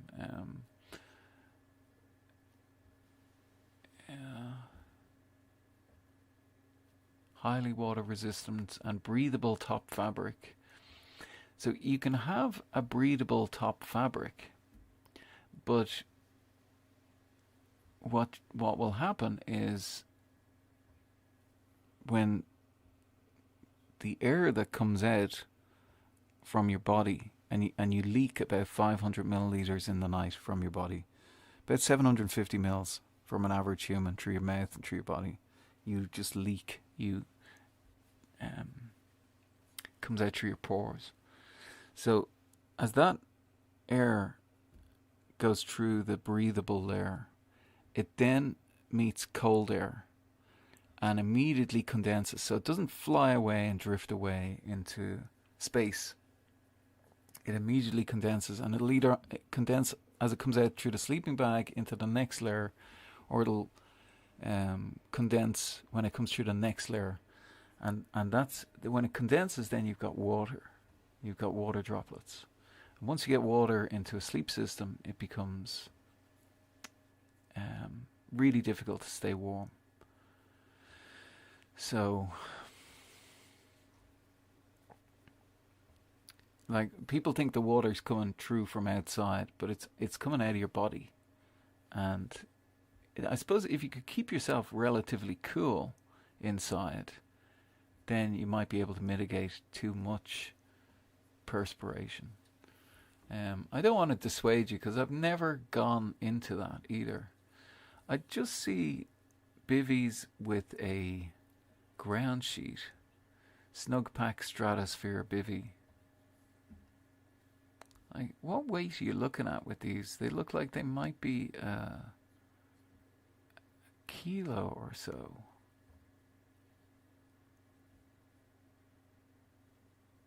Rolling bag and bivvy together.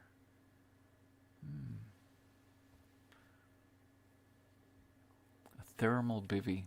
That looks good. A thermal bivvy. I'd like to try something like that. It's like the triangular escape tents That's the type of bivvy that I think would be good. You've got a Sol Escape Bivvy Orange, which looks pretty cool. There's some cool stuff out there, isn't there? There really is some absolutely cool stuff out there. Now you put it in yourself. Okay, so sleeping bag and mat into the bivvy. Okay, all right. Do you know what? In the interest of science, I will take that and run with it. So if there's any bivvy manufacturers out there that want me to test out their bivvy, find a way to sleep in them, send them on. Or I don't think that happens. I think you actually have to email them and say, can I please have a bivvy to test? So if anyone has any ideas on that, what type of bivvy to test, otherwise I'm going to look this up and find one. I think to find something affordable, I get the whole idea of the bivvy, that you want to cut weight and get in and out so that you can carry all the medical stuff with you. I get it. I got it. And your food, your cooking system, all the fuel to cook. Right, a bivvy. Okay. Right, if that's it, I'm going to wish you all the best of luck with your weekend. I have exhausted all the things I can think about. I'd really like to get out over the weekend and do something nice over the weekend. You know what, Raven? I'm going to give that a go on Sunday. Sunday evening, I'm going to look up a few bivvy manufacturers. I'm going to send off an email to a few of them, and we'll see what bites. It is an interesting concept to have something super light. So that's what I'm going to be looking at. I'm going to be looking at like something that is super light, sealed off enough from animals and beasties, and will fit my huge bulk of a body. And I'll do a bit of a study on it for you.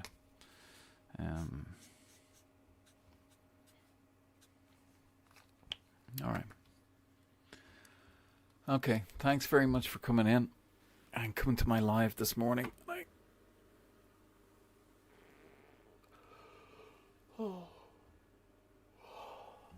That was fun.